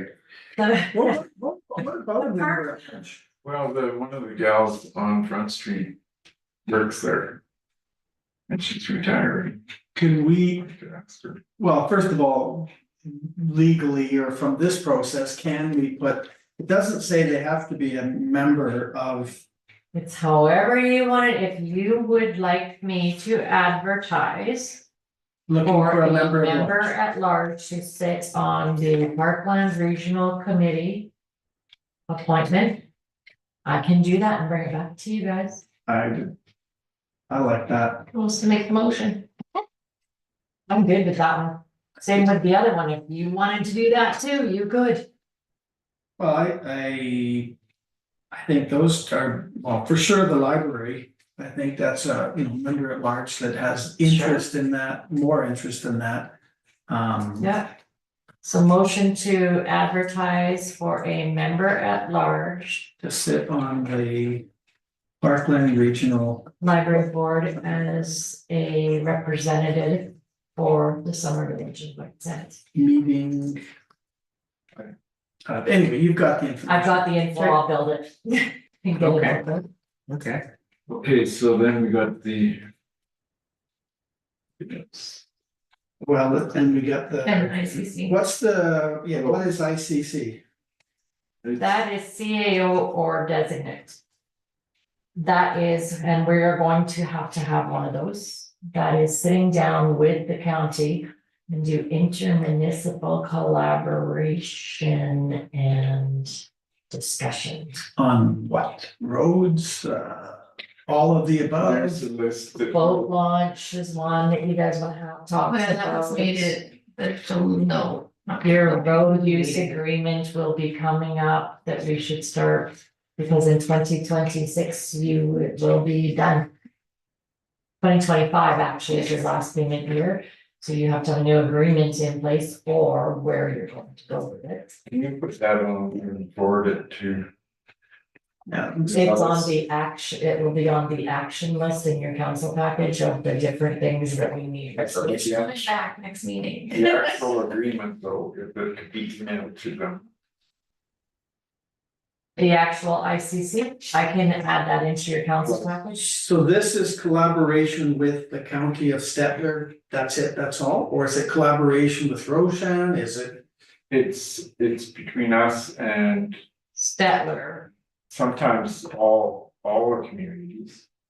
But we also have one, with, county has one because we're encompassed by the county. this was an MGA requirement brought in about 5-6 years ago that we had to do intermunicipal collaboration, we had to have agreements. And this is where we would have one with the county. Then there was with the lake being the way it was, you have the intermunicipal development plan. Yeah, the IDC. The IDP came into play, and that's with all those municipalities, because you share the borders because of the lake. But wouldn't all of these fall under this, Well, kind of, sort of?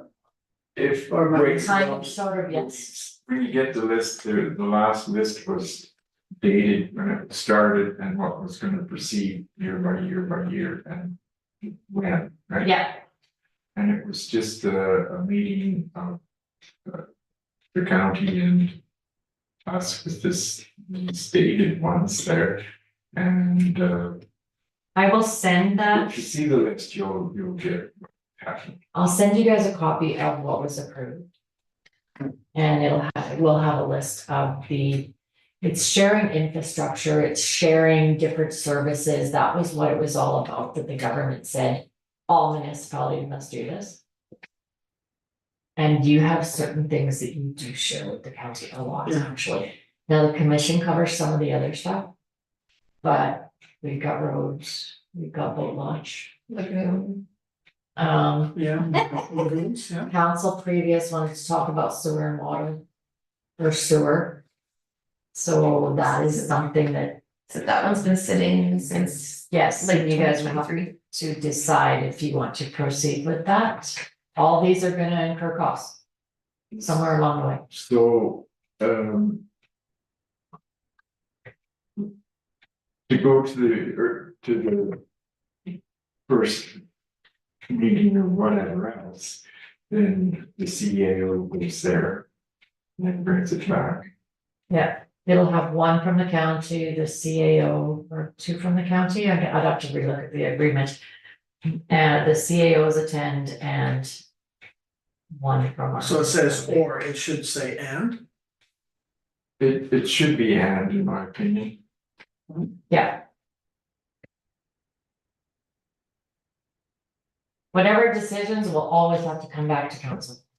For further discussion. well, I think with the majority of these committees, that's still anything that impacts budget or. You know, anything financial for sure would have to come. Except the commissions, because they have a different setup of The the waste commission, yes. waste commission and the water commissions Okay. are different. Right. The race isn't, the only commission we got is the shooting. Yeah. So the Yeah. authority and the commission. Yeah, but you're correct, everything else would come back for you guys' approval pretty well. And at every meeting, we also have a report. From your meetings that you've been to, and whatever else you wanna put on a report from council. Right, and that would be some of the goings on at some of the meetings, sometimes there isn't anything, it's just every day Yeah, Yeah, for sure. stuff. but this ICC is critical. Whoever's going to be the representative, because you will be having lots of discussions with the county on this stuff. Does it need to have historical knowledge? Or is it, No, I think probably Dan, if you get the document from Melissa and see what was on the original, yeah, cause it's not that old a deal.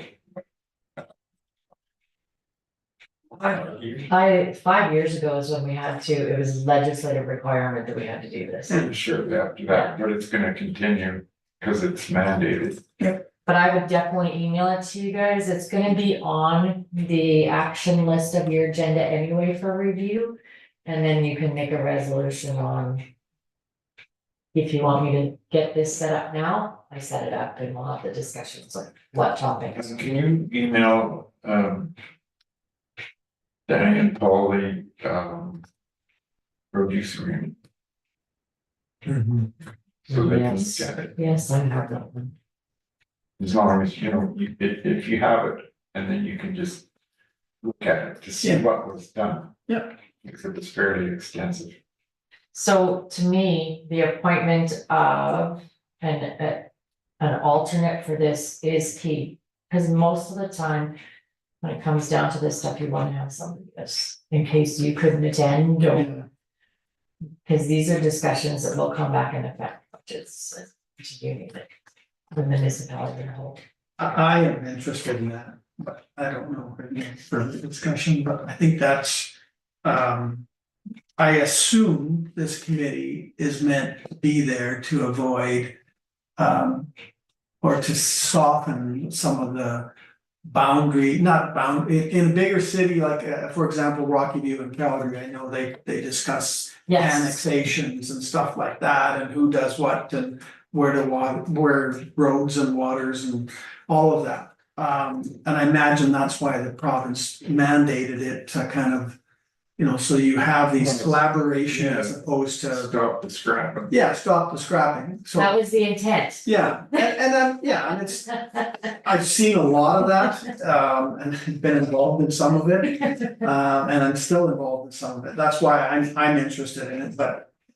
I'll make a motion, you're the that? Yeah, Who's the alternate? alternate or designate, or I'm good with designate, if you want to have somebody actually be there and then put an alternate, it yeah, doesn't have to be the chief elected official. That well, I think is, CEO and designate, but I think we need an alternate for the designate, I think the CEO needs to be there. I'll do an alternate. okay, So then, myself. All in favor? so I think there was one that I don't know what we did with. We didn't do the ambulance. Yeah, ambulance info, yeah. Would you, that was the question, did you want that as a member of large also? I mean, we could, I'm wondering how realistic it is that somebody's gonna step forward. I don't think you can Okay, have that. it could be They based won't be on, able to vote. that's, well, you would be appointing them to represent you and do the voting. Depends on. It's a financial I thing. don't think they That's, would. yeah, I mean, I'm not opposed to doing the ambulance one, I guess, just to have a gut check on, are we relatively evenly distributing the loads here, is if that's important to us, any sense on that? Well, The mental gauge. with all the committees here, it is flexible to change down the road. Yes. Well, some of them are monthly and some of them are quarterly and some of them are occasionally, but if you just glance at the layout, we've all got roughly a third, yes. yeah, that's what it looks like. That's to me. kind of where we're at, I mean, some are going to require more or less, but I think we've divided them up fairly even. I mean, I'm okay with putting my name forward for the ambulance authority, Okay. maybe to be the alternate. And as we come up to speed, this is always something, you know, we Yeah. can revisit and. Oh, yes. New year or something like that and see how it's going. Yeah. So the alternate would be who? Well, I don't mind doing it, okay. Okay. Okay, good. Do you have 13? Yes, that's the last, Okay, I was wanting to make sure we've got through them all. yes, that's the last one it's looking for. Yeah, at any time that you want to revisit an appointment or anything, just bring it to my attention to add to the agenda and we can revisit it. Okay. Okay, the other thing is just to note, if you cannot attend, it is your responsibility to contact the alternate. Yeah, and that's really quite smart. Mhm. Sometimes it gets missed, it's sure as hell. It's- You need to vote on. Yeah. Yes, Yeah. What do you need? Oh, no, that was a good one. No, I see, you guys motioned both, so we have. So now just move on to the next one. Good. Well, Made next it. one. So we are at meeting dates and times. Yes, this one's critical because now this sets my schedule. So I see in here, Melissa, you got somewhere mentioned. Choose, yeah, there's one up there. Second Tuesday of the month? Yeah, I thought second Tuesday of the month, because then it still allows me time to get the package out Thursday. Allows you still time to have it over the weekend, because I'm trying to stay and make sure you have ample time to review the packages. If there's something I can send out ahead of time to not make the package so huge, I will do that. Because I know sometimes if they get too big. But I want council to be able to have time to review the package. Well, let's try maybe have it Tuesday, because then you get.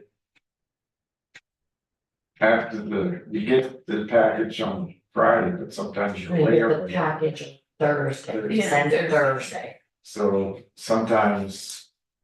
you'll- Wednesday, but I don't know, what do you guys' schedule? like? I'm good with anything you choose, really. I would, personally, Mondays are always challenging, and Thursdays I do have meetings in Calgary a lot, so Tuesday or Wednesday would be fine.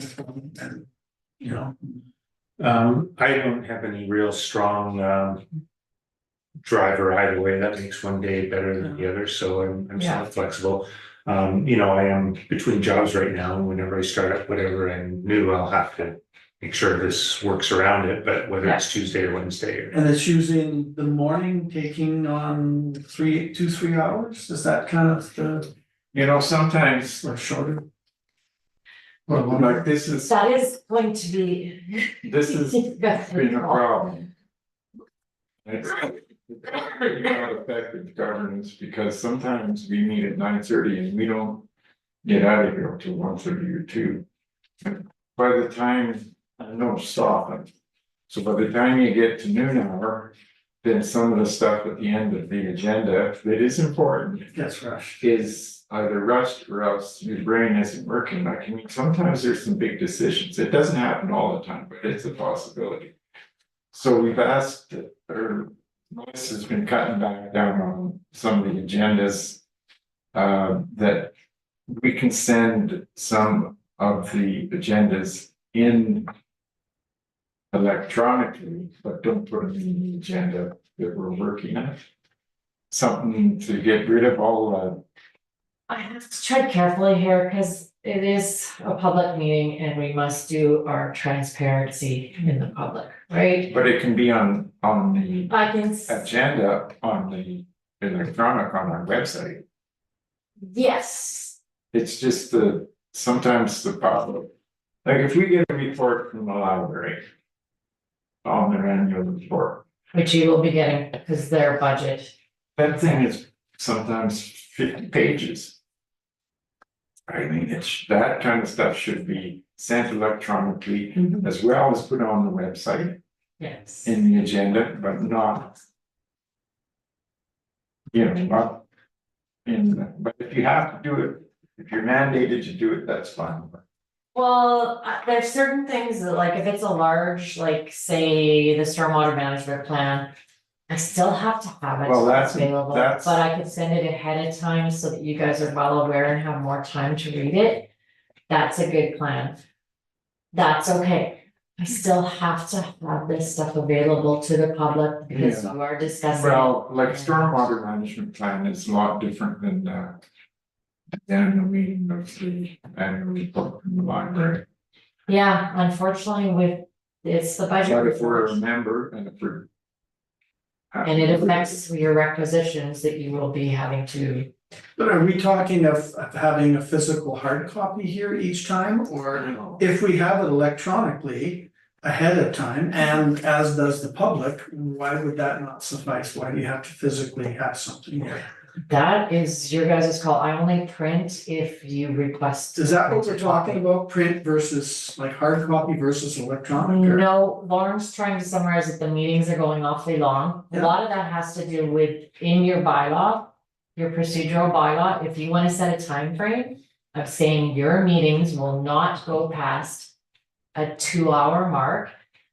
Or it would require a resolution of council to continue on with the meeting or table the rest of the items to another date. Wouldn't You that, don't have to have a long meeting, you can table and say, we've had enough for today. And we wanna schedule another meeting, or, do we have to have it written down in stone and have a resolution and a bylaw and all that, or can we not just say the intent is the meeting goes from 9:30 till 12:30 or 9:30 till Yes. 11:30, and in some cases, if it's a really a topic that needs further and more discussion, then we go into that, but yep, I think that intent is more important than. Cause otherwise you just say, okay, we're gonna, vote to continue the meeting for another hour, like that doesn't. No, that doesn't make sense. Yeah, why wouldn't we just say, our meetings are meant to be from this time to this time? And let's try to keep to that. yes, that's great, because your policy doesn't have a deadline, it's your guys' call, and it's how you chair the meeting and how you do your meeting is how long it's gonna take. Sometimes you get a delegation, it's supposed to be, But that's in your. That's in your policy, procedural. it's no more than 15 minutes. 15 minutes, you say what you wanna say, and then the meeting continues on, and you guys have your discussion and you make your decision. Anybody who wants to come and be in the public, and if they want to talk to council, needs to be a delegation. Should be a delegation of one, but yes. Yes, yeah, So it really is coming down to just the chair managing the meeting, correct, Exactly. correct. staying, making sure that we're staying. Staying on topics, going through your agenda items, having your discussion, if you feel you need more time, table. Don't make rash or we decisions. can call special meetings for a certain topic that Yeah. you know is gonna be long. Yeah. And have to give the public 72 hours or whatever notice, Yeah, and then. Okay. So.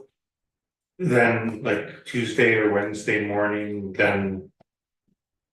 Does this discussion have any bearing on whether that might work, or is there alternatives that you're considering that you think might work better on? I thought Wednesday was good, but if it's gonna just. I'm good with anything. I can do I anything. take the. Agenda. And sometimes I need longer than. Because I. Really go into it. Sometimes. So Wednesday's fine.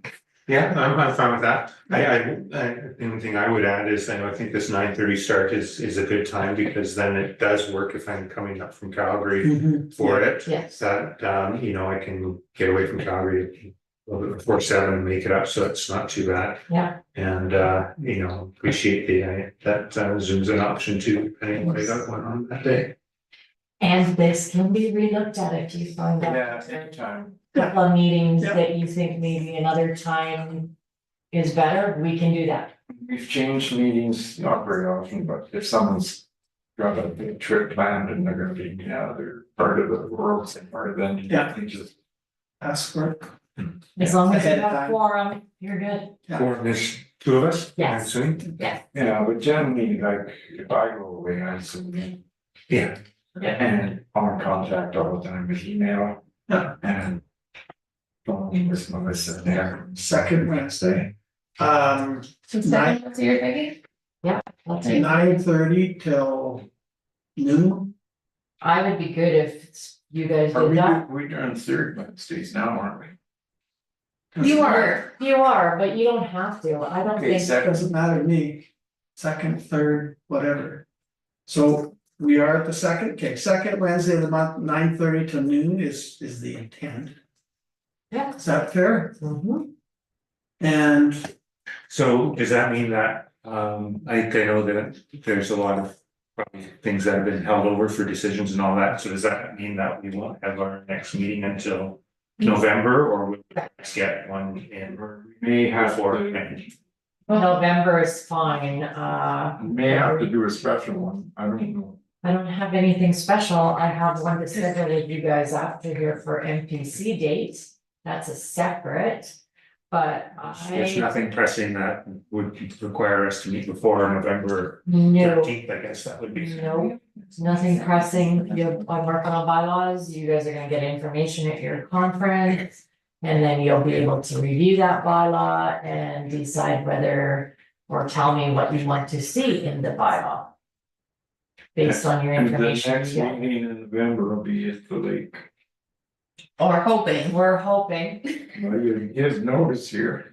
I did give It might be in the shop. but at this point in time, Is that, I'd like two for the hall? resolutions. Yeah, that too. Stay. We have to go to the hall, The the hall next time we have the Wednesday. building there. Tuesday, Wednesday, Monday. Activity, Yeah. Yeah, I guess that'd be the warehouse, the shop. Yeah. I talked to Matt and they have us. Everybody's busy and they got us on this Cancellation list. going. So the reason we moved from meetings at the hall was because of conflicts with other activities at the hall? Well, the Wednesdays are always activities. free. Also, internet capabilities. But if that's a problem, we need to look at that as opposed to. Correct? Yes, which we have come up with a solution. For internet? Oh, Our yeah. internet for Not us, with Cyban. it's just that we're not doing Cyban, the hall will now just be Cyban, and we are doing Starlink. Starlink. So we'll be So we're separating the municipality from the hall. Okay. Cause I think, I feel fairly strongly about having those meetings there. I don't disagree with you, it was just technically all No, this yeah, stuff was a real hassle. Fair. And in the way of a lot of the functions that were going on, And things being played with on that. and It's challenging. Was and challenging. additional costs that were spent on things that probably weren't always absolutely necessary. So come hell or high water, the second Wednesday of November will be held in White Sands. Yep. From hell or high water is what I'm going for, Alright. yes. Even if we have to sit in chairs and on a gravel base inside of them. The files? Yeah. We can do it at Charlie's place too. We It's could, not here. I was gonna take a run out there if I have to clean up the old public workshop and we're gonna set up out there temporarily until the office is there, then that's kind That's of what what we I'm do. looking at. Okay, I think that's fairly important for the people that want to participate in person and not. I was at number 8 Front Street. Yeah. And for The next those meeting that will want be there. to participate and speak to council, they must remember Yeah. they need to be a I still have, delegation. for sure. Yes, If they want to speak, Yeah. yes, anybody can show up and. anybody can Yeah, attend absolutely. public, yeah, Yeah. yes, What was the date in November? Sorry. Second Thursday would be. Second Wednesday would be November 13th. 13th. Okay, Okay, okay, 1 second, okay, when is Remembrance Day, so I'm not getting the confused? 11th, which is Monday. It's a Monday. Good, okay, we're good. Sorry. I knew Mondays never worked for anything. Okay, Right, so- so it is, Regular council meetings the second Wednesday of the month with the attend from 9:30 AM to 12 PM at number 8 Front Street at the Summer Village of White Sands. with the first meeting scheduled for November 13th. which is. Okay, so. Jen, you got the procedural, Can we do a second motion at this point, because we have to do this legislatively? Which one? The municipal office location is still temporarily located at number 10, This building. this building. Until November, Well, October 31st. until October 31st, and then we'll be moving to 8 Front Street, White Sands. Cause we must have that official. Yeah, we're gonna re-say that again. Moved by, okay, first off, I missed the person who's made the motion was. For the last one, for the Sure. meeting, Dan, okay.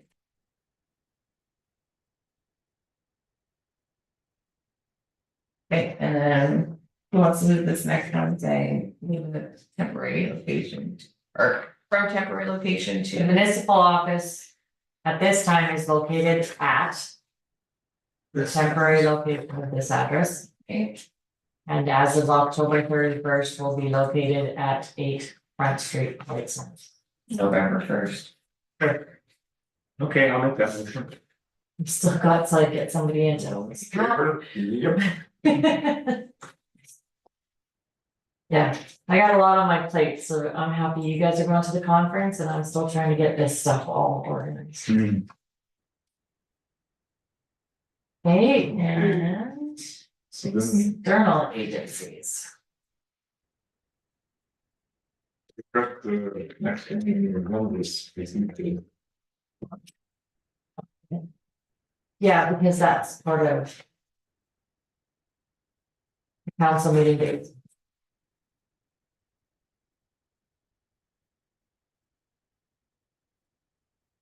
External agencies. Okay, so with this procedural bylaw. This is changeable as well. So if you guys go through it, all it is a lot of it's we have to do, but some of it is able to be. It's laying out the structure for your council meetings, And so things. uh, all you have organizational two work. ways of voting. You have to decide that, or can we? No, you someone guys with a can, Secret ballot that can bring it up at the meeting. that only can happen when it is for your chief elected official, otherwise you cannot call for a secret ballot. Recorded ballot, you're thinking recorded Recorded ballot, that is outlined in there. vote, recorded vote. Then it must be a resolution to record the ballot, Yeah, so record if the. there's something you can't just, we all don't agree on it, then someone. You call for it before the vote. Yes, before. Yes, yeah. But you cannot do a secret vote on any resolution. It is public discussion. But it's good to just go over this document, make sure that. Yep, And it's the same thing if you go in camera, that stays in camera, any of that, we don't make motions until you come out of camera. and it can only be 3 items. Legal, In camera? yeah, And you all have to be identified. By the. legal, land, human resources is me. You are your only input. And there's a piece in here about how committees are formed, Yes, and that is something that has to be. Studied as well. Yeah. It's all there, you just don't take it out of someone and say, well, you're a committee, go do this. the rules are set out, and it's an energy as well. Yeah, Okay. External agent, so these are part of our administrative process. So they're either through a legislative requirement to the MGA, or we've got municipal bylaw or financial requirements for the appointments, so. I have 8 listed and pretty well, it's municipal, the MGA requirements. So appointment of a property assessor, we have to have that. Appointment of municipal auditor, that's part of the MGA. The Safety Codes Act, we are accredited, so we have to have that appointment. And it just makes it easier, so administratively, I know what is being used for the municipality and these are the agreements we have. So I'm looking for, Are these all ones that we have been currently using up until now? There's no change from current practice? Terry will be, there was Don Sheridan and Red Sands actually had that. yeah, but these are the perks. It's a Creed, yes, we have for a long time, JD. Is there any, IGD, we just renewed the agreements. is there any appetite to potentially change any of these, or we're pretty happy with them? Well, it's another thing that can be changed, But is there a reason to change? Well, it should be looked into, but I think probably in my opinion is that we should go along through some meetings and whatever else, and see how everything's working. Right, yeah, for LinkedIn and. Yeah, new on it's it, pretty hard to reason to- change any of these if you're not one you're. It would depend on what you're looking at and what you're thinking, because some of these you may have. Well, I'm not, Yeah. I'm basically saying if there's no, compelling reason to change them, why would we? And if they're working and they're working well, then yes, if something, if we're not happy as we move along, we can always make those changes down the road, but Yeah, we're looking at, appointing or approving the appointment of, at this time, I don't know any of these from the next person. Yes. Unless somebody tells me, no, we gotta replace this person or group or whatever, then, yeah, let's go for it and move on, I guess, yeah. Is that? Probably the ones that you could question and want to, which I can bring back some point in time, I probably wouldn't right now. Your municipal auditor. Sometimes you go up for a request with proposals on that, and if you wish to make a change or take a look and assess the fee structures that's out there. The CRAS. That's the only one that would work with us for assessment review, and that's a mandatory MGA subdivision. You could go back to your own, it's gonna be a lot more work and your costs could be even higher. I could not say, but that could be investigated. Safety codes, we just signed a new agreement and they Yeah, actually were that's- not going to continue with us. But they found out they would be responsible anyway, so we signed an agreement. Yeah, because we were gonna lose it, and that's a difficult position to fill. Yes. Hmm. Nobody else around this area would even consider taking us on, because they're just traveling. Yeah, I mean, the county is not accredited. So the building code is there. And whatever else, but Yeah, the provincial department's supposed to come and check. inspect it, yeah. yeah, and then the subdivision and development officer, well, that's based on the bylaws that I'm still reviewing, it's a bit convoluted. So right at this point. We have hired Gray Park Consulting, which is Leanne Graham and Angela Storman, which. Is kind of with the town stuff. But they're the wrong company. Okay, so they work with us and they review a lot of this stuff, some we do internal. So that's why I have added CAO, and most of this we work in conjunction together and then comes to MPC. So we're not with Stetler, but that's who works with us on that and goes through those permits in relation to your land use file. Okay. And and I think we changed, well, emergency management, that changes accordingly. It's been pretty steady, but they get new people in there, I think the last 7 and 8 changed. This actually has been consistent now for 3 years, I'm really happy.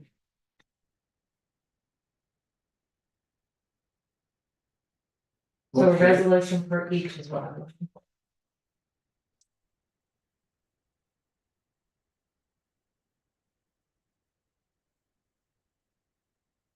The motion can do the following. I would prefer a separate resolution for. Just because then I have it set up and I send the minutes off. Okay, I'll do the Terry. Municipal property consultants. Just go around and circle. Yeah, I think we're all in agreement, so just rotate the three and Now, like 8 and somebody gets one less. okay, and now, I guess we need to show hands on each one then? Yeah, all in Yeah. favor. Okay. For number 2, I will move to appoint the municipal auditor as Gitzel and Company. And for Break hands. You'll get used to it. I'll appoint to safety codes inspection, IJD inspections. Hands up, yeah. Yes, subdivision and Feel good. appeal board, that's it. Red Deer. I'll do that. Agree. I'll move to the Assessment Review Board as the Capital Region Assessment Services Commission. Just the note on that would be, they're out of this, Ventura Park. No, they're still Red Deer. McLean. No, we used to be Red Deer, we used to have a partner thing set up just like the SDAD. Unfortunately, Red Deer found it was a lot, they're over consumed and they decided they did not want to be a regional anymore. And generally what happens if there isn't someone that is happy with their assessments, usually the municipal property consultants like Terry Willoughby will be able to send that before it goes to To the. the appeal Yeah, or the review. so we haven't had it for a long time. Yeah, but they have to be there in case. So who made that motion? Paul did. Did we vote on it? All in favor? Appointment of subdivision and development officers, Gray Core Consulting and Investment Limited and CAO. Thank you, we just met our bylaw requirements. Any in favor? This is your next, Lauren. For the emergency director of emergency management, I'll make that one. And it's not even county step in. Agreed. And then I will move to appoint the Deputy Director of Emergency Management as Kyle Benna and Aislinn Greenwell. And that, number 7 there, where there's that meeting that will. There's RSUP there, there's all the Chamber of Commerce. Chamber of Commerce, the schools, the hospital. Any thing when there's a disaster that are involved, they have their people there. Right. Rather than there's senator from Red Deer comes usually to that. So Yeah, it comes because we'll also be doing mock. So sometimes they really will pull elected officials in because you need training as much as we do. Yeah, well, especially, but I know that in the Slave Lake, when happened, the fire there and Jasper to some degree too.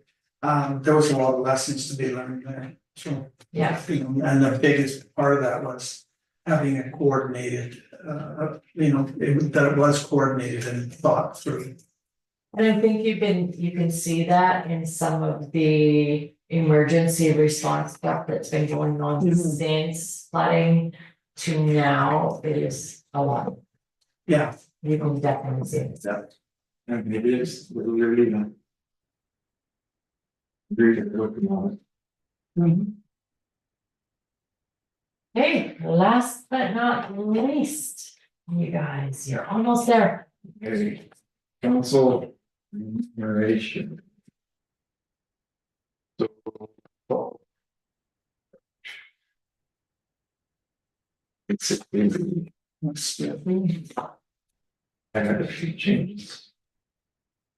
Yes, you guys had wanted to review 3.4 before we got. Who did? Before we ended up losing forum, so it's been waiting, and of course, at organizational, it should be looked at by you guys, if you want to make any changes, then.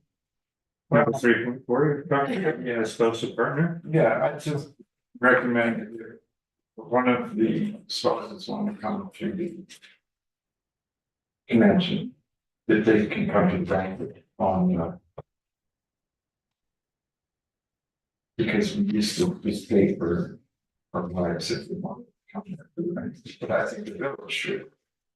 Because your partner's gonna take a lot of phone calls and be more involved in the village than they are probably expecting, just with information going, connection with the counselor. So I think it's just proper to give them a chance to go if they want on the village. So, We're talking $50. yeah, but like, there we were talking specifically with like the annual KSBA conference, but if there's. Would there be other instances There there? would be if you amend 3.4, correct? Or else you would just put the, With the exception of the ASBA conference, you could just essentially. put that in. And when this was revised and brought back to council, investigations of other, like, could this be more in depth? Yes. Should it be a little more concrete? Probably, but that's a council discussion and review of things that you want further review on. Most municipalities do not pay for schools. Other than hotel room. Right, the hotel is paid for anyway, because someone's staying in double occupancy doesn't use it. Correct, but when it comes to food or anything like that, it's always been that you would pay that. I think. You know, one of the thoughts about is. You know, this is quite clean and clear right now, and I just. Well, wonder about the optics of, you know, making a change right now. Is this something that maybe we can revisit a bit later on, like obviously. Anytime. The conference is tomorrow and the next day, so it's. No, I wasn't about that. Oh, Or it's just in next year's or whatever. yeah, yeah. Like, Yeah, this can be brought back anytime for re-review. Yeah, That is what it's about. This on a is case your- by case basis. At this point, I just don't want like the first thing that we do as Yeah, a council no, is to give ourselves a something- perk, you know, no. that's Yeah. it's probably not good times. Is professional development in this $800 per year, is that different than conferences or that is conferences? That is conferences. Do I think it should be a lot more clear and maybe put that once a year, each counselor will attend one conference and this will be the budgeted amount? I would agree to that. I think it makes it easier for me because when we didn't have the forum, I took a risk and just bought the tickets. Which if none of yous wanted to attend, I would have had too many tickets. Okay, so this $800 is the course requirement as addition to per diems and meals and. Yes, this So is this is for a conference fee. conference, educational, whatever, it's, yes. it's a But if big- we travel to, not saying why would we ever, but if we traveled to Montreal for a conference, that would pay for the $1,000 of the conference, but then on top of that would be flights and hotels and all of that. And this is saying in That's the what budget, we are gonna do 800. If council approves going to Montreal and covering all these costs, that's going to be over budget, and that's where we're gonna Okay, do. that's what I wanted to clarify. Yes. Okay. This is just saying. Every annual budget, you will have this budgeted in here for professional development conferences, whatever. Yeah, So if you have to take your training for introduction to council and it's piggybacked on Lacombe or the task room or whatever, your travel to there and back is certainly taken care of, and if there's any registration, then it's part of this part of this. registration. Okay. Yeah. Cause see, previous to this, there was no amount, and when it came down to budgets, when we start building the budgets and you start cutting everywhere and you realize, oh, well. Here's a conference, where's the money? Yeah, no, this is good. No. So is there room in the budget then for the travel expenses and the per diem expenses It's and that sort of thing? It's budgeted, yeah. Yeah, Separate than the same. But separate than that. Yes. usually, Tell you. well, it changes off and on for council, of course, because, Because some of this is zoomed and stuff. yeah, Yeah. But you still get paid. yeah. So, You attend, you get paid. For that activity, but you don't claim a Yes. per diem and you don't claim travel expenses. and you don't- Correct. Yeah, so there is a cost savings to be held for that. Yeah. it's so like this year's budget for travel, for council, for travel assistance is 4,000. It's just because previous, there wasn't anything stating, and then this just makes it easier so that I knew that we were having a certain amount of this money, which covered conference. Normally, some municipalities in their council thing, it states, council members will attend this conference and it will be Yeah. budgeted for. Okay. Okay. Yeah. But has this got, anybody on this council ever attended like AOMA or any of the municipal? Oh, No, and they, So just the summer village is the equivalent of that we're looking at. Yeah, but sometimes like, AUMA should actually have somebody attend, because that is when you do have a lot more political Say, yeah, say and advocacy that goes on, but it's never been done. so as long as it stays under this budget and the council approves it, then it would fit. Like council did approve for me to go to AUMA, but due to the situation we were in, I didn't go, Okay, good. so. Yeah. I'm not suggesting that we're going to a bunch of parties and stuff, but that's. No. just- But I think that is something that's good for you guys to talk about with your budget process. And these, the remuneration and the meeting rates and all of the expenses, that's been fairly set, is, well, for years. if you hand in your travel expenses, we use what Revenue Canada has. Yeah. And it's, 70 cents and then it changes if you're over 5,000 Yeah, kilometers. and it goes Yeah. down. Yeah. This is what councils have approved as your base remuneration, if you wish to make any changes to this. So the per annum for mayor is 2,500, for councilors, it's 1,750. We pay it monthly, which is broken down to, you'll get $145.83, we would automatic deposit. If you're okay, we'll set up that for you. It's 208.33 for the mayor. Then you've got your meeting rates, these are all expensed, you will submit to us, and then we'd like to have them every month, would be nice. So we can keep things balanced, and that's where this sheet comes in. Yes, One for you or one for me, please. While we're talking about that.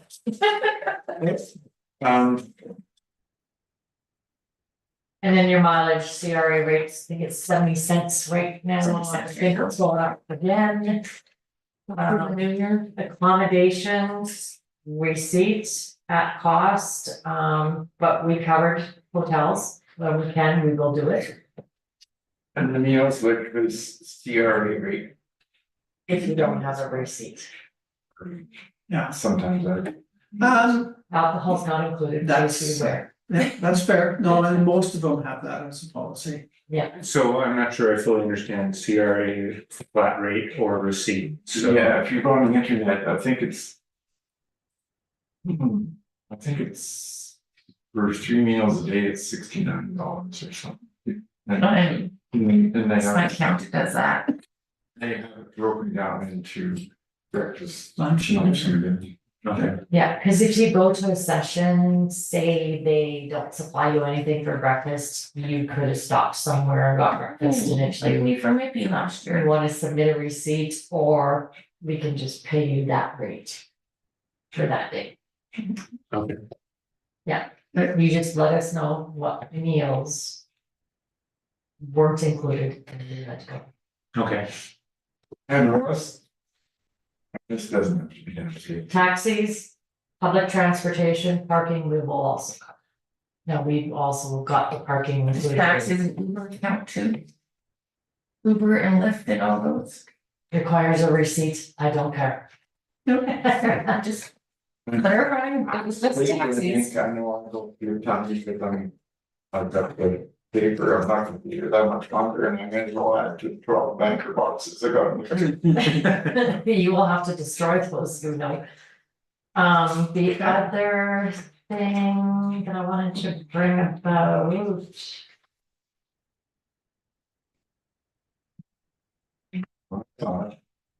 That. Separate, like the per diem is including all of the conversations. Big ones, yeah, like your regular ones. Yeah, But I don't agree with that. So if we have a meeting from 9:30 till noon. There is no claim for that. No, but there should be. In my opinion, because I've gone into other municipalities. And you've had, yeah, And they don't separate the meeting out. I mean, it's maybe not that, it didn't used to be that big a deal, but you might find out how much you're doing. yeah, Do you want, well, if you guys are good, we'll do a motion to accept this at this point and then do another motion to. Have this brought back to the next meeting. And is there certain things you want me to look at with other municipalities and bring back? Some information. well, I assume that that was done when these rates were set, so why would we do it again for a short? I think for me, it's more just a question of what has Yeah, what been is the it? normal understanding, so like, a meeting, are we talking, I'm generally thinking about like meetings like. We're driving up to Sherwood Park this evening, probably dinner tonight would be something I would expect. But, a 3-hour meeting here or, at the new thing in White Sands, yeah, maybe I'll be late for lunch, but I'll be back in my place for lunch, so that would not be something. Really quite discussion. Yeah, yeah, yeah. No, But I'm thinking more like, when you're on the road away from. yes, You are being paid your full meeting rate. For going to this conference. So conferences, you will be covered under. The 4+ hour. so that would Okay. be other, like a committee or committee, yeah. professional And it's all, it has it right there, so that's one of the things you'll be putting on, you're gonna mark that you were a full day. Plus 4 hours. Yeah, 4+ hours that per day, so Thursday and Friday. Yeah, I don't think any of us are questioning the dollar amounts, but more, we don't wanna be offside because of ignorance. Yeah, So, no, this is, yeah. Exactly, yeah. yeah, that's fine, I just don't wanna submit an expense down the road and somebody comes and says, That's- why did you do that? That's another thing too, so Melissa can't sign off your stuff. And so for Dan and Paul, you'll have Lauren sign off your receipts and Lauren will have Dan do it. yes, because, And once those are signed off, then hand them to me, yeah, or email them to me. and that's in this bylaw, this policy, because. Council is council, I'm an employee of council. Yeah, so council signs off on this. Okay. So if you guys are good with the council remuneration, then all we're looking for is a motion. This information over. To approve as is. To be brought back in a new year or something. Whatever We you don't have want. to be in motion, but I'm going to. Yeah, well, that can be brought up at any council, I mean, that. Yes, anytime. So for this one, Yeah, that's fine, it's me, I'll make that. are we just accepting as information or? Motion to accept the existing policy. For remuneration. For, yeah, remuneration.